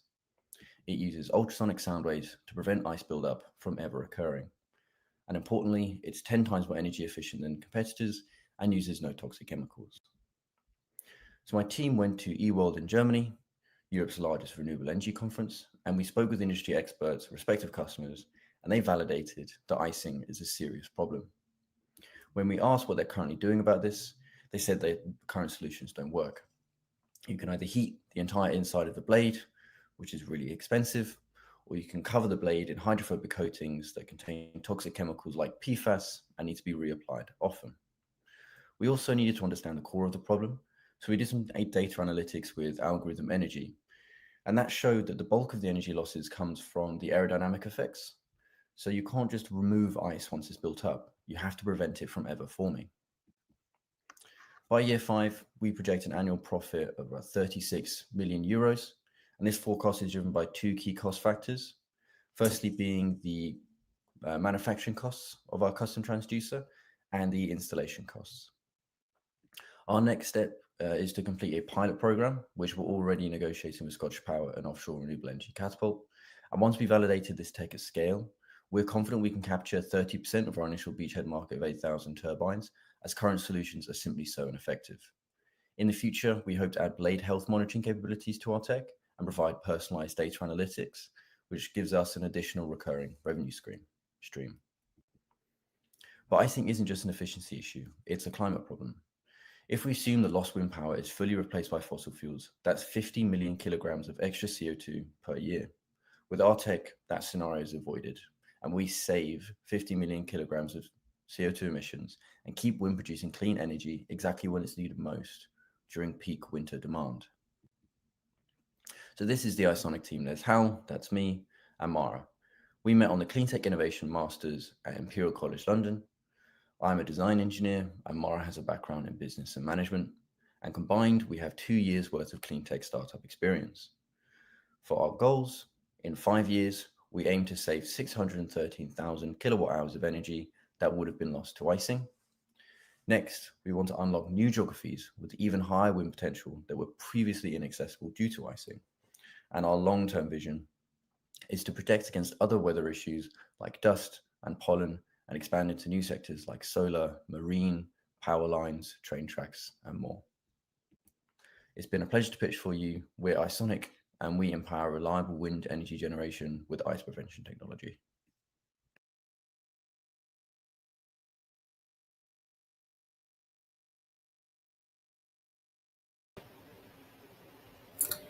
Thank you very much for such a strong pitch. Let's transition into the Q&A with our jury members. Idea, powering reliable wind energy is something great. Can you hear me now? Yep. Okay. I have a question for you. Have you validated your ultrasonic system in real-world turbine condition and the ROI, the return on investment data versus the megawatt hour recovered versus the capex? Have you tested it in real-world conditions? So are you asking questions regarding will the ultrasonic tech withstand the conditions of the wind turbine? Yes, because it's inside the blade, it's not privy to the same degree of erosion. Because it's in the blade as well, it can piggyback the power infrastructure that's already there. There is a question regarding the temperatures, but as far as I know from ultrasonic tech applications in similar environments, that's not necessarily a concern. And then your second part of the question was to do with the capex, the price. Could you just rephrase that for me? Yes, the return on investment. You say you increase that, you decrease the time of the return on investment from the investment. So, did you test any pilot your device plugged into the turbine blades? Right, I understand now. So we are yet to do like a full-scale pilot program. It's been tested in a lab on a small scale with icing conditions, and it's been confirmed to remove it. So no, we haven't done it, at scale with anyone to test it. I mean, it's a great idea. Yes. But in regards to the energy efficiency and the return on investment, there's a lot of academic secondary data that confirms those claims. Thank you. Thank you so much for the pitch. So do you have any competitors who are also working on ice prevention? That's my first question. And second is, I haven't heard anything about job creation or social impact. So if there's anything on that, it would be great to hear. So in regards to competitors, there are larger incumbents. There's Vestas who do the thermal approach. There's Weisstech. Then there's also the aerospace hydrophobic coatings companies. So that has pros and cons. It proves that there's a market opportunity and they're willing to move towards it. But obviously it does mean that there are established competitors. But as I've outlined, their solutions currently don't work. In regards in startups that also are competitors, we did an IP search and there are no current active patents relating to this. The only thing that came close was an academic paper from 2014, but they haven't progressed with anything moving on from that. And then the second part of the question, the job and social impacts, it's a good question. I'd argue it's probably the weakest of our marking criteria. We don't directly impact them any differently than any other company scaling would. We would create companies scaling up. We're also part of the ultrasonic technology industry is already pretty established. There's already a lot of manufacturers globally and in terms of Europe. So not too worried about supply chains there. But I guess we could help build up some trade back between UK and Europe after Brexit. And then in terms of social impact, it's just the wider impact of a balanced, diversified, cheap green energy grid. We all benefit from that, and the social impacts are, inextricably tied to it. Thank you.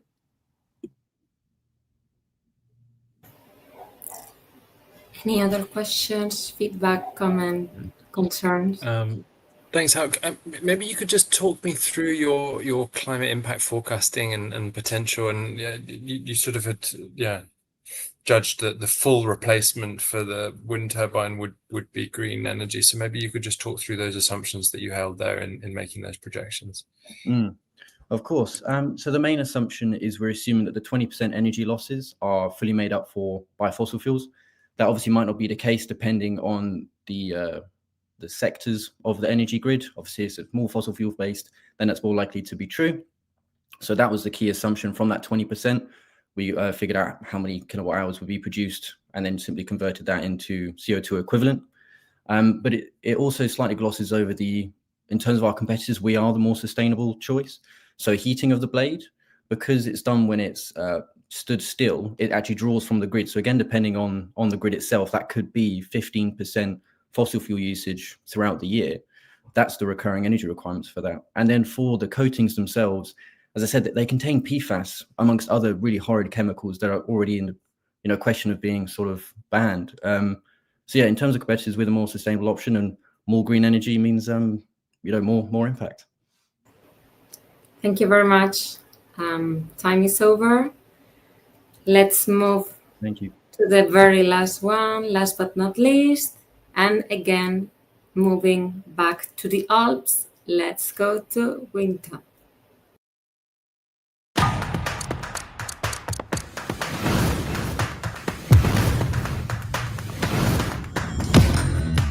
Hi everyone, I'm excited to present to you a really cool project today called Winktap. My name is Nikita, and with my brother and co-founder Anton, we're here to address a pain point that unfortunately many of us share. And that pain point is being worried about climate change and not knowing what to do to help. That's why we created a mobile app to help people take action. More specifically, did you know that over 60% of millennials and Gen Z report regularly feeling anxious about climate change? Well, that's our target customer. And on the other hand, lots of solutions to fight climate change and other issues are already being developed and implemented by nonprofits. But the thing is that these organizations really struggle to capture those younger donors. We want those two groups to find each other. So we made a crowdfunding platform for vetted nonprofits where donors get verifiable climate impact. And we also pursue brand sponsorship with sustainable companies who share the same customers as us. Okay, so if we look at the market, the total market size for charitable giving is huge. It's over 500 billion euros. And breaking it down, we focus on online donations in markets where the giving culture is similar. So our beachhead market is made up of millennials and Gen Z who value speed and convenience above all else, which represents over 4 billion euros. Now, to talk about the value we bring, it's important to mention the situation of today. The vast majority of donation platforms are transactional. Like you donate once through a clunky process, you are still unsure about your impact, and you get a thank you email. There's pretty much no sense of community or progress for the donor, so giving doesn't really feel rewarding beyond a brief good deed. And with this in mind, we focus on 3 things to take the donation experience to the next level. First is traceability. On Winktap, your impact is clear. Second is convenience. The donation process is seamless. And finally, we want the donor to be excited to come back and do it again, so we make the experience really fun. And this way, we turn the average donor into an engaged, regular contributor who not only donates more often, but is also very happy to spend more on causes that they care about. Okay, so let me show you how it works. For the donors, our product is like a matchmaking platform. It lets them find curated projects tailored to their interests. The whole experience feels familiar, it's gamified, and it's social, where you can collaborate or sometimes even compete with your friends or like-minded strangers. For the nonprofits, on the other hand, thanks to us, they can tap into a new, younger demographic that right now they're really struggling to reach. And also, we offer them better ways to understand their audience and interact with them. Our findings show that most people really wish they could get more involved. They're willing to donate more, and actually, they don't know much about existing solutions that they could already support. So for us, this shows that people want and need something like Winktap. Okay, so in terms of financials, in the next 3 to 4 years, we should reach our beachhead market, and we'll be mainly focusing on social media platforms as our tool to acquire our customers. The annual profit that we have heavily relies on the captured market size, on the donation amounts, and on the customer lifetime. Right now, in our MVP, a third of the projects that we have a direct and measurable climate impact. You can see some of the examples right here. And according to our best estimates, for every 600 euros spent on the platform, 1 ton of CO2 is being removed. This translates into 1.4 million tons of CO2 removed every single year with only 20% of our beachhead market. That's pretty amazing, I think. The team behind this is my brother and myself. We're both on it full time, and our different backgrounds really complement each other quite well. But we're not doing this alone. We're working closely with the 38 nonprofit organizations that we already partner with for insights and advice, and with experts from the MIT DesignX program who will be joining our team as advisors. Right now, we really want to hire a developer and a marketing manager, and we're looking into impact investment funds in order to raise some capital. To conclude, one last thing I really want to highlight is the reason why we're doing this. My brother and myself, we dream of a world where being hopeful and well-informed is the norm. Taking action becomes a habit that people look forward to. And by 2027, our goal is to raise the 1.2 million euros needed in order to fully fund the first 44 projects that we have already started with. Thank you so much for listening, and we cannot wait to see what kind of impact you guys make using Winktap.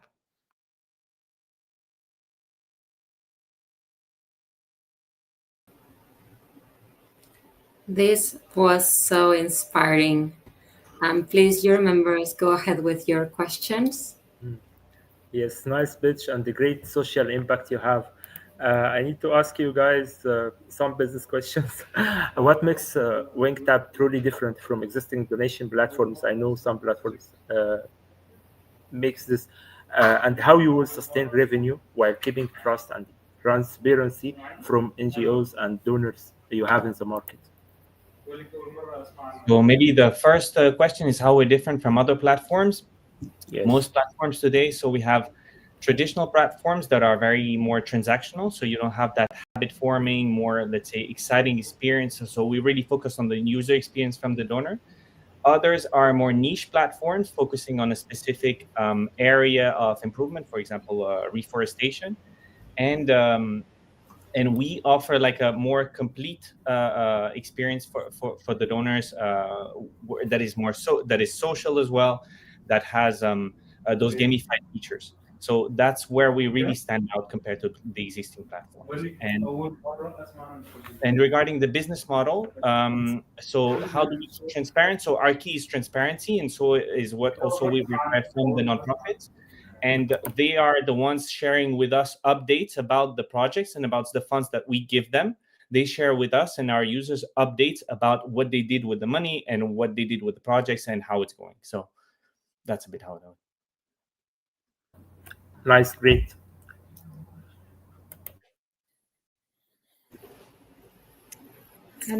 So I'll go with the next question. Thank you so much for the pitch. Very, very inspiring. So I guess I have two questions. One of them is, how do you plan to secure the trust from Gen Zs? I mean, I personally get bombarded with all these donations, and I'm not sure which one to trust. That's number one. And number two is, you just said that you would kind of connect those nonprofits and the users, I mean, the donors, but are you also fact-checking the transparency? How is that going to the accountability? How does it work? Yeah, thanks, Roxanne. It's a good question. I think it's so important for us as well, because we are also the main customers of our own app, and trust and knowing where the money goes is the main number one criteria before donating. I think for us, what's really important is the transparency. So first of all, showing full way of vetting the nonprofits, so then the users have access to how we verified, how did we accept this nonprofit to be on the platforms, that they can check every single point, and also updates on the progress of the projects. So you don't donate and wait for 6 months to receive an email. You donate, and 1 month later you have the first part of the school is built, and then 6 months later the whole school is built. So you get regular updates about the progress of the projects, which we hope gives you the trust and sort of transparency that's needed for you to realize that, well, actually my 20 euros really made a difference, because I can really get the look of it and the feel of it.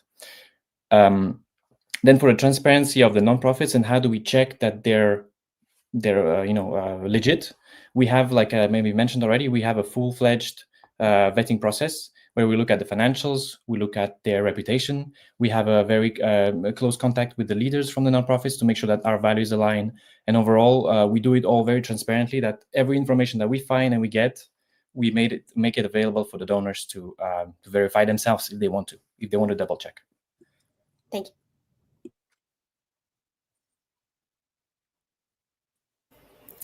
30 Just seconds. quickly, you've got a group of NGOs already engaging with your platform on the customer side. Have you already got sort of more on those making donations also interest from that side?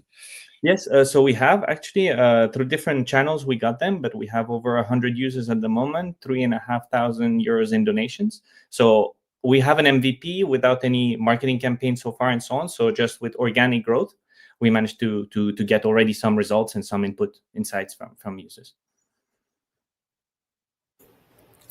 Thank you very much. Time is over. And that being said, that wraps up all our pitching sessions for today. Thank you very much to all the startups for their creativity, their passion, their hard work. Super inspiring. Moving forward, now is time for the jury members to deliberate together and final scoring. I will kindly ask them to join the link that my colleagues are facilitating them. They will stay behind, they will discuss and make a very tough decision today. It's not gonna be easy to choose two winners. And in the meantime, we will have a panel discussion. And I would like to introduce John and Emily on the stage when possible.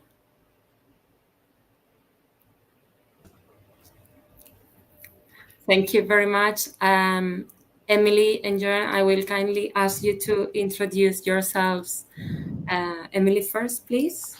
Hi, Majo. Hi, everybody. Good morning, afternoon, night, wherever you're joining from. I'm Emily, part of the entrepreneurship team at ClimateKick.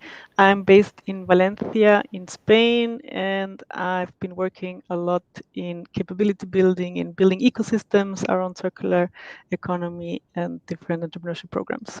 Very happy to join you today, and congratulations to all the pitches. It has been very interesting. Yeah, thank you very much for having me. I'm Jörn. I'm Executive Director at the Future Institute for Sustainable Transformation is the full title. We are connected to the Frankfurt School in Germany and also to the Future ecosystem. And yeah, in a nutshell, our mission is to fuel the sustainable transformation of businesses, of corporates, of companies based on scientific facts and background, so that the direction they take, if they take it, is into actually the right direction. Today I'm sitting in the most beautiful city of Europe, joining from Hamburg.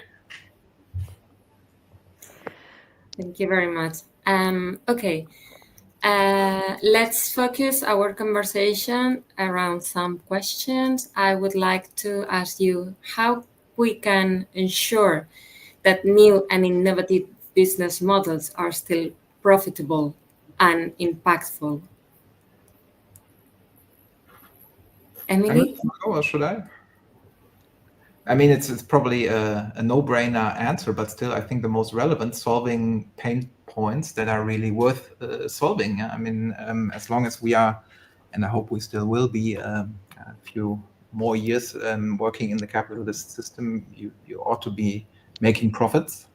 And that means you need to be solving problems that people are willing, or companies in the B2B sector are willing to pay for. So also for positive impact startups, and that is one of our credos, you need to have a look on profitability as well.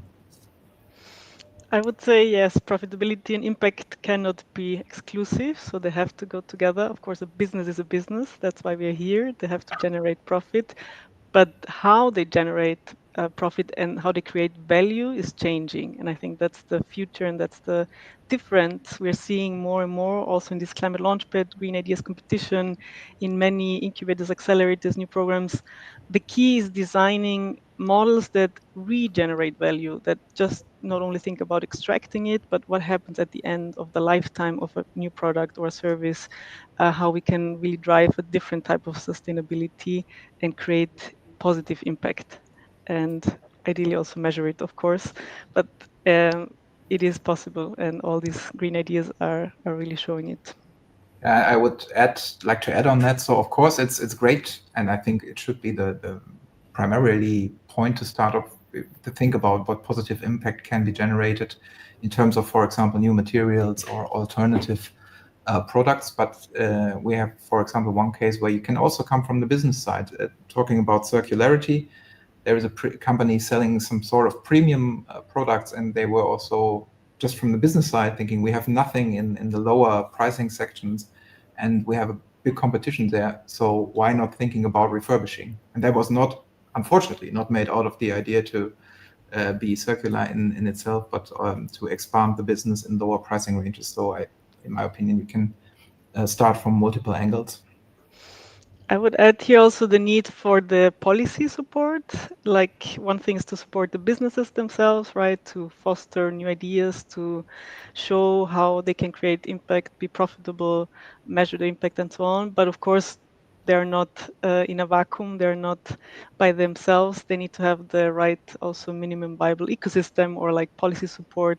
And I think also in Europe here we see that sustainability is no longer just a niche. It is becoming a competitive advantage.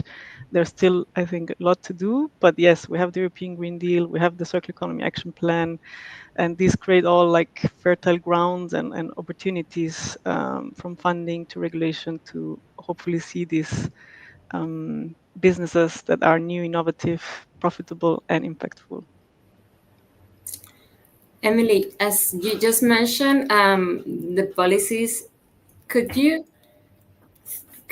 I ask you here, do you think, because I would love to think personally that yes, we need policies that help us, but do you think would it be possible that these policies are just to initiate the loop, but it can become a moment that we don't depend on that and we generate impact on sustainability by itself just because? I would say there's always like carrots and sticks. Like you need, I think, really a framework, a strong, robust, and clear framework because it sets the guidelines, and it's just because of financial aspects, right? If it's still cheaper to produce new and virgin materials compared to recycling, or if it's still cheaper to buy everything new and not to repair, like all these regulations have to come through frameworks and through policies and really what can be done and what not. But you are addressing here, I think, the question of behavioral change and the culture behind, and these are all very important factors as well. So it's not black and white. It cannot be only the regulation for sure. And here we see also, I think, the new generations, it has been said in many pitches, right? The Gen Z, the millennials, like new generations that really also have climate anxiety, that demand transparency, that are really worried about, of course, our future. It's our generation that will have the most impactful results out of this climate crisis. So, of course, cultural change, behavior change is a big element to address as well. And how can we create a new culture? Starts with education in kindergarten, in schools, in curriculum, in university. These are all also important aspects that will create markets for the businesses to be able to sell their products and services as well. Yeah, I think one can see that I don't belong to Gen Z anymore, but I very much hope that that what you said is really happening, because one of our studies past year was about the so-called action behavior gap. So most people you interview on the streets will happily tell you that, yes, of course, I'll be happy to spend like €5 more on my retail or grocery shopping tour if it's the more sustainable project. But the POS data from at least all the German retail chains shows the exact opposite. So as you said, it's I think not a matter of knowledge anymore, but a matter of conviction and behavioral change. And I very much hope that the younger generations put a lot of more act differently and put a lot of more pressure on that. Yeah, and in terms of startup ideas, I met a person on South by who introduced himself by telling me that he was working for the most important industry in the world, and I said, well, what would that be? And he said PR and marketing, because we are getting into people's minds. So I think on the behavioral change side, there's also a lot of potential and to care about. I mean, is there any marketing agency for the planet, taking care of the planet? I think not yet. So maybe for the next rounds, could be also an idea worthwhile thinking about. But I think we are already seeing a change, and I don't know, maybe I'm too naive, but when I see these people in ClimateLaunchpad and more than almost 3,000 ideas from young people, some people that didn't even start the university studies in places like Namibia or Uganda, and they are already into something like that, I think we're not doing everything wrong, and there is something that is really working. I don't know. Any comments on this or any insights? I didn't want to sound too negative, but at least felt here at the moment, there is a certain backlash on the sustainable transformation topics, and I really much hope that is not persistent. So if you ask me directly, I would say yes, you can see positive developments, but it's for certain not enough and not fulfilling. So we need to work harder. And all of us, and because I don't know if that came across wrongly, it's not a question of age. Yeah, there's people running around here in the next office who are telling me, I've told you that all 30 years ago, nobody wanted to listen. So it's really not a question of age, but of conviction. Okay, interesting. Let's jump into a different question. What societal shifts are you seeing that may impact sustainable businesses in the future? I would say here one interesting thing is, you can call it a trend, but I think it's more than a trend, that we're seeing a shift from ownership to access. And that's one of the main circular business models, right? How can we go beyond having everywhere just products, but move from a product to a service? And that happens, we started a lot with car sharing and the need, because cars are 96% of the time just parked, and the other 4% are we either stuck in a traffic in Europe or looking for a parking spot, and then we drive maybe 2% of the time, and most of the cars, if you look, are driven by one person, so it's even worse. So this is not efficient, and this is not effective, and it's not sustainable. So not only cars, but how can we shift from ownership to access, which again requires a cultural shift, and of course it's also sometimes combined with a status symbol. People want to own a car, or it's also generational and so on. But with new trends and societal shifts, I would say, hey, incredible. I really want to have access to things. I want to just wash clothes, or want to have access to a coffee machine. But if the company makes the money by really taking care of it and making sure it can be taken back, it can be recycled, the materials, it can be repaired, it can be remanufactured, refurbished, and so on. And that's a new business model for the company, which has a recurrent income through that, but really is responsible. So what we call extended producer responsibility, for example, that's coming up in many countries. I think this is a big trend, and hopefully like a new standard or a new way of doing business, and comes back to this, how we create the value and we keep value in our economy.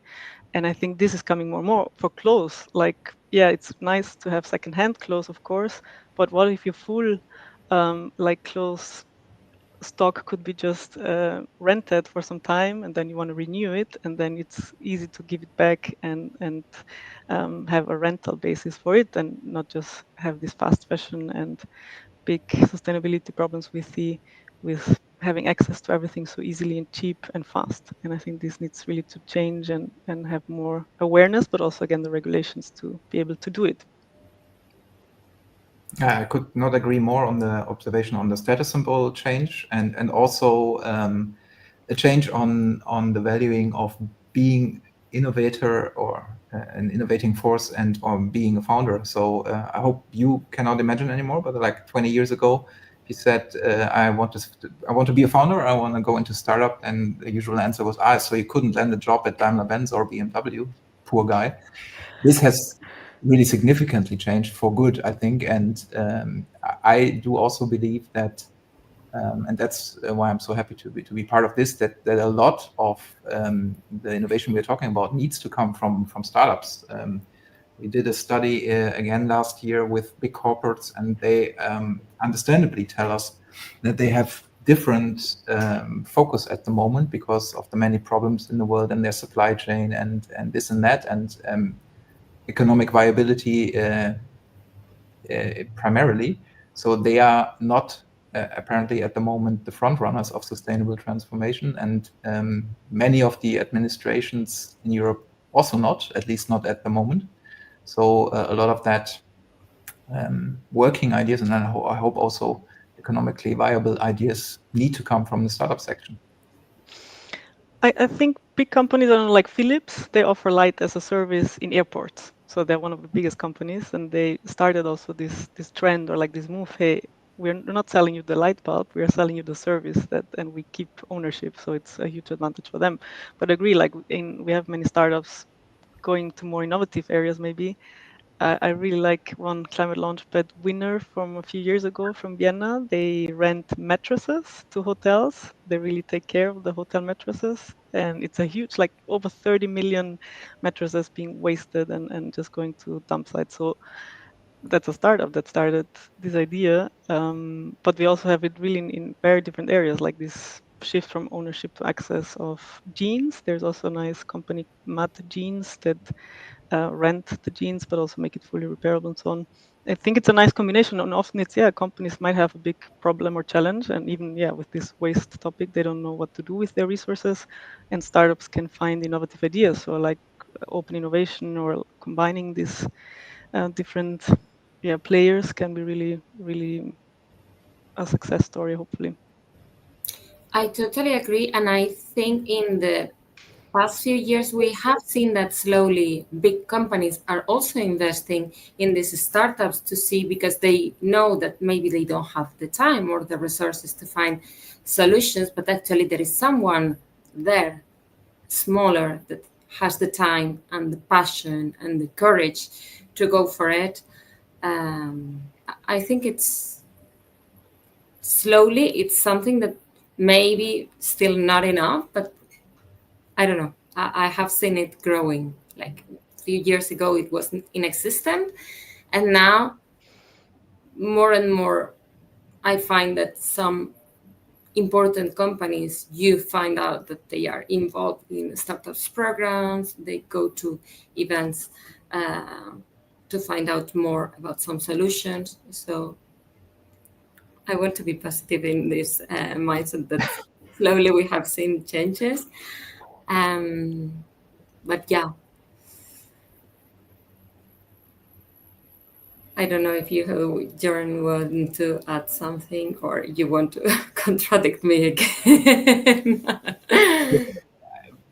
To be very sure on the safe side, I meant this as a motivation to everybody who is thinking about founding and taking an idea into a startup. And I would totally agree with you on big corporates investing, yes, but are usually the ideas emerging there and then being driven forward? Not as much as I would hope for.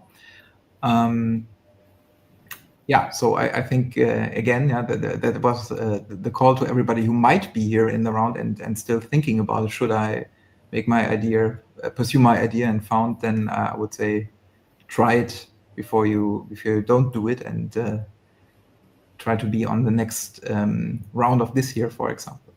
And it's part of the journey, isn't it? Like as we were saying, like 20 years ago, maybe someone who wanted to be an entrepreneur, you would think that unfortunately he has no choice. While nowadays, I think we see it more in a way that so many people want to try it, to have the experience, to see what it means. And of course, all of them would love to become rich because of their idea, but it's also about how far can I get with this idea that I got, or sure, of course. You depends on what kind of I don't know, business angel or other capital means you have to start with, as with any startup idea. But maybe the sentence, you would regret not to have done it or tried it if you really don't, is probably true. I think here we could add also, of course, we cannot generalize, and it depends a lot which country, which region, where the conditions to start a company, or how is the enabling environment, and so on and so on. But also, I think what we have seen in Climate Kick in different entrepreneurship programs, we still have a gender gap. For example, in how many women start a company versus how many men, or the team composition. It's, I think, slowly, but it is improving, or there are more efforts to close this gender gap, or also in diversity. But I think, yeah, there's still, we need to look into the different conditions and the local opportunities. So it's for sure not the same for everyone. But also looking back at the last year, what has really positively changed is the kind of support options you have as a potential founder or founder. I think like this program or other accelerators, and especially now more and more emerging founding out of basic research or universities. There's a lot of vehicles now that support you coming from the research to think about a really working business idea. Because as a German, I think I'm allowed to say that we have always been great at researching basic technologies, like for example the MP3 or the fax machine idea, but we absolutely suck on monetizing it. So I hope getting it to the market, and make it a real running business, at least in the past. So I hope these vehicles we have now supporting you from becoming, for example, or transitioning from a researcher to a founder are really helping that.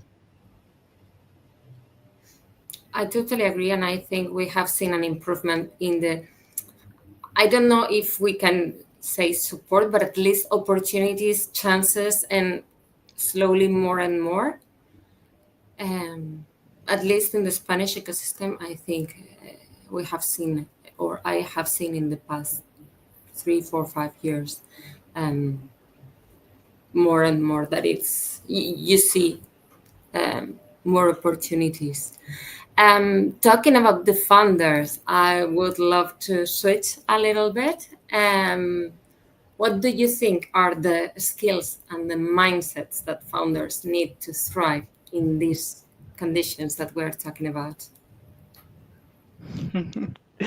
Could be an endless list, but no, I would highlight 3, to be honest. I think one very important thing is, and that's how my aha moment started, I think 5 years ago, first to unlearn a lot of things about sustainability, because we come from, or I can speak personally, but I've seen teaching and doing capacity building in these topics, the mainstream or a lot of sustainability related businesses think still in a mindset that says, okay, let's just reduce our bad impact, right? Let's use less energy, less water consumption, less waste, and just focus on efficiency and so on. And I think the unlearn comes here, that that's not enough, and that's not real sustainability if we want to keep thriving in this planet for millions of years, as nature has been doing. Where's this regenerative aspect? Where can we really create a positive impact? So unlearn about what is sustainability and how we think about it and what we want to really achieve. So this mindset of what is regenerative, what is a positive impact. But then the skills also to be able to measure it, we have seen it as crucial, right? We cannot continue having incubators, accelerators, any other program where we are not measuring the real environmental impact, the circular impact, or the social impact. And I really like the questions I heard before, right, from the jury. So what social impact are you creating as well? And so this measurement is a key skill. And the third, I would add here, what comes more and more, and we see as a need, is also in this ecosystem. So the entrepreneurs are not alone, the startups are not alone, and we need the ecosystem to work, is the collaboration. So it's often like a new topic or a new trend. Yeah, we need all to collaborate, and it sounds very nice. But what does it mean, right? Going beyond networking or just exchanging maybe, but find this win-win or matches in the ecosystem, where opportunities for your startup with other companies, with your competitors, even with the public sector and so on, that we go beyond the safe comfort zone and start collaborating much more. From a personality point, I would say the openness to find out what you are not capable of. If you're starting alone with an idea, you probably can't do everything in one person. Having a great, I don't know, idea from the natural science direction, and then be a great business head and also kind of a product manager. So the sooner you find out what you're not capable of and search a person or a co-founder or something to really form a great team. I mean, this is probably the first question or the first look that any VC later on does. How is the team composed, and do I believe in them? The sooner you are open to form one of a winning team, and if you want to put it that way, manage your own ego, the better. Or collaborate with those you need to, as you won't have all the resources, all the I really loved what both of you said, and I think we really need to, like, as you said, it sounds like beautiful, like let's work together and let's create community and so on. But so many times people don't see the opportunities that maybe I'm not winning this time, but I might, because of this missed opportunity, maybe another door will open afterwards. Maybe because I didn't make it this time, it doesn't mean that opportunities keep coming around. And for that reason, I need to stay around, stay active, stay communicating, stay participating, stay collaborating. So the more open you are, the more opportunities you have for other doors to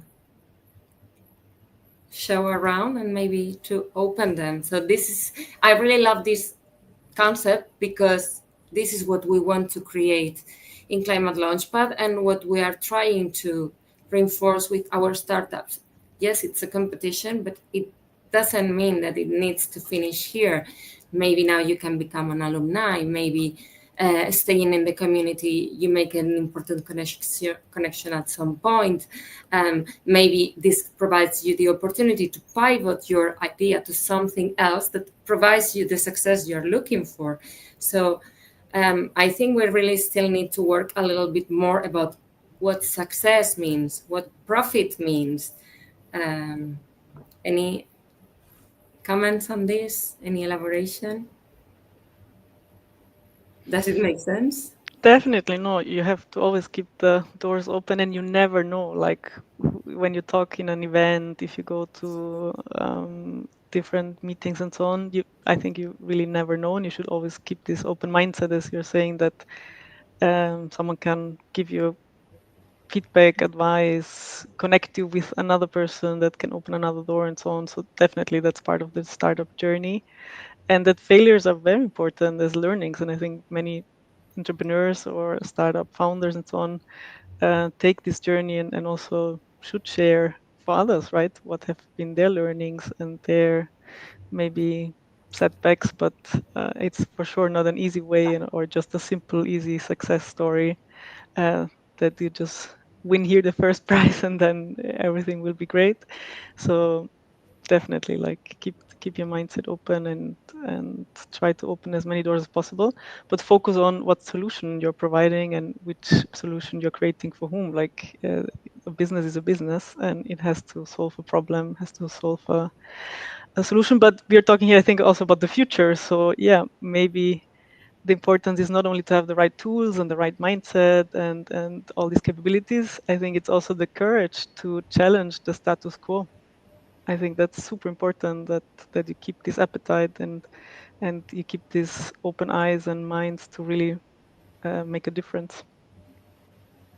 And there's a lot of uncertainty, and especially in climate change and in this type of innovation. So I would say keep your eyes open and challenge the status quo as well. I would not have much to add. I think you're right, Emily. And yeah, maybe one thing but you also already mentioned. I think that the topic of focus is especially important because from own experience, yeah, usually one tends very much to cater for too many target groups in the beginning or potential features that nobody wanted. So focus is key, I think. And also yeah, I mean, as with every new idea, you need to stay a believer in your own idea, because if it's really revolutionary, everybody will tell you in the beginning that's absolutely rubbish and will never work. And you need to go through that with a certain kind of stamina. Great conversation. However, I think we need to stop in here. I think I've heard something that... we have a winner. Apparently. Did the jury agree? Not yet, not yet. No, not yet. I listened something wrong. No, okay, now good. Okay, guys, thank you very much. For me, it's been an amazing conversation. It's always super insightful to listen to different opinions and to look at different perspectives. Would you like to add something before closing our panel discussion? Good luck to everyone, and I think in line with the last part, yeah, don't give up if in case it didn't work this time. For sure, we need a lot of green ideas and businesses and innovations in this important topic, so keep on the good work. Yeah, absolutely. The need is, as I already said, especially in my view, from the startup sector, is enormous. So hope to see at least double the applicants next year here. Very thrilled to see the outcome this year and the next round. Thank you. Thank you for having very us. much to both of you, and see you very soon. Ciao. Bye-bye.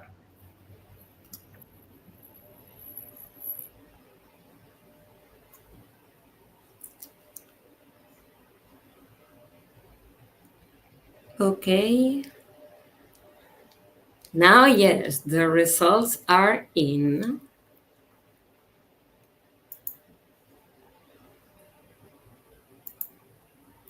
We are gonna slowly have all our startups here. Are gonna slowly have all our startups here. Are gonna.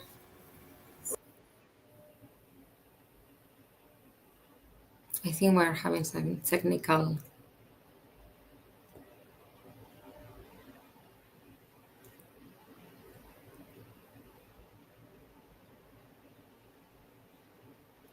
Okay. So let's recap a little bit. What happens to the final winners? We had 7 champions today, and 2 will continue to the global grand final in Vienna. 2 will have some extra coaching so they can still keep learning a little bit, keep improving their pitch, as the pitch will be again in person. It won't be a recording as it was today. They will have access to the 3 prizes that we mentioned before. The third prize will be 3,000 euros. The second prize will be 5,000 euros. And the first prize will be 10,000 euros. It's also about the opportunity, the event, the journey, the experience. So we will have so much fun. We will have people from the 40 plus countries joining us. So we are putting all our heart on this, and we hope it's going to be something really, really special, at least for the ClimateLaunchpad family.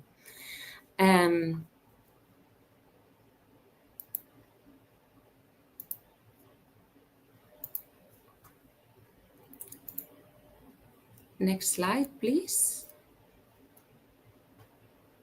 I'm not sure if we can have No, now no. the startups so we can see their faces. Startups so we can see their faces.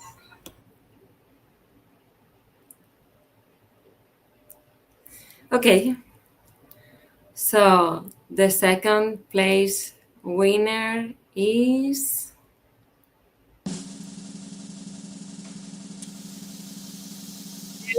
congratulations.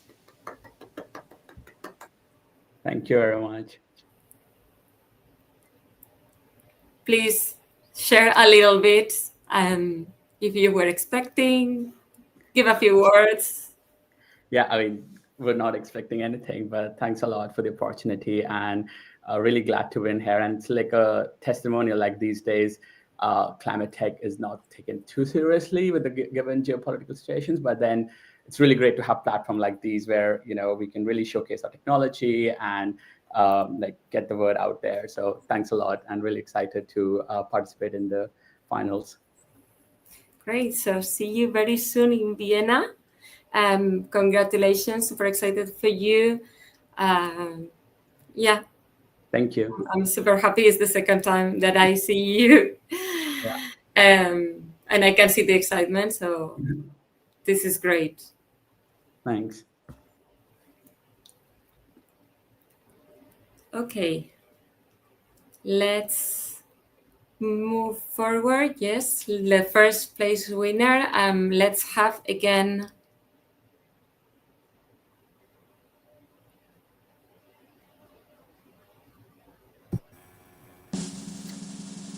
and the first place winner is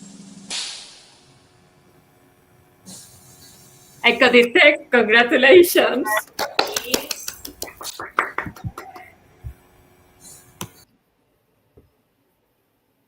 Okay, please. Words, Wow. feelings. Thank you very much. I really wasn't expecting it at all. The competition was really, really tough, and congratulations to everybody else that pitched today. And I hope everybody has amazing success with their ideas.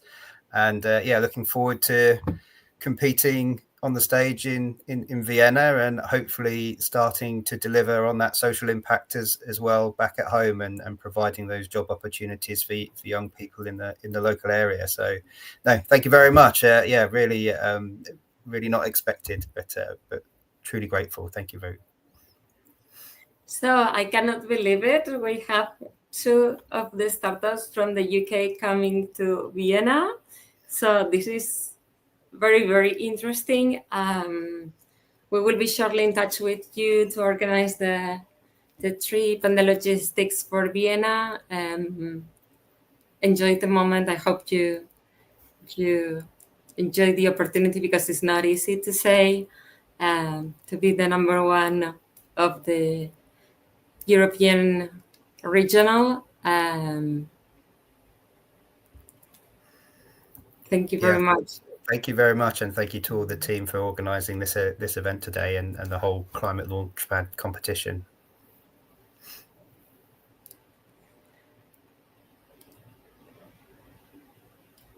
Okay, so here we are. It was an amazing journey, at least for me today. Thank you very much for all the joiners. I hope you had fun. I hope you enjoyed. I hope you learned a lot. I have to say that I couldn't see who would have been the second and the first one.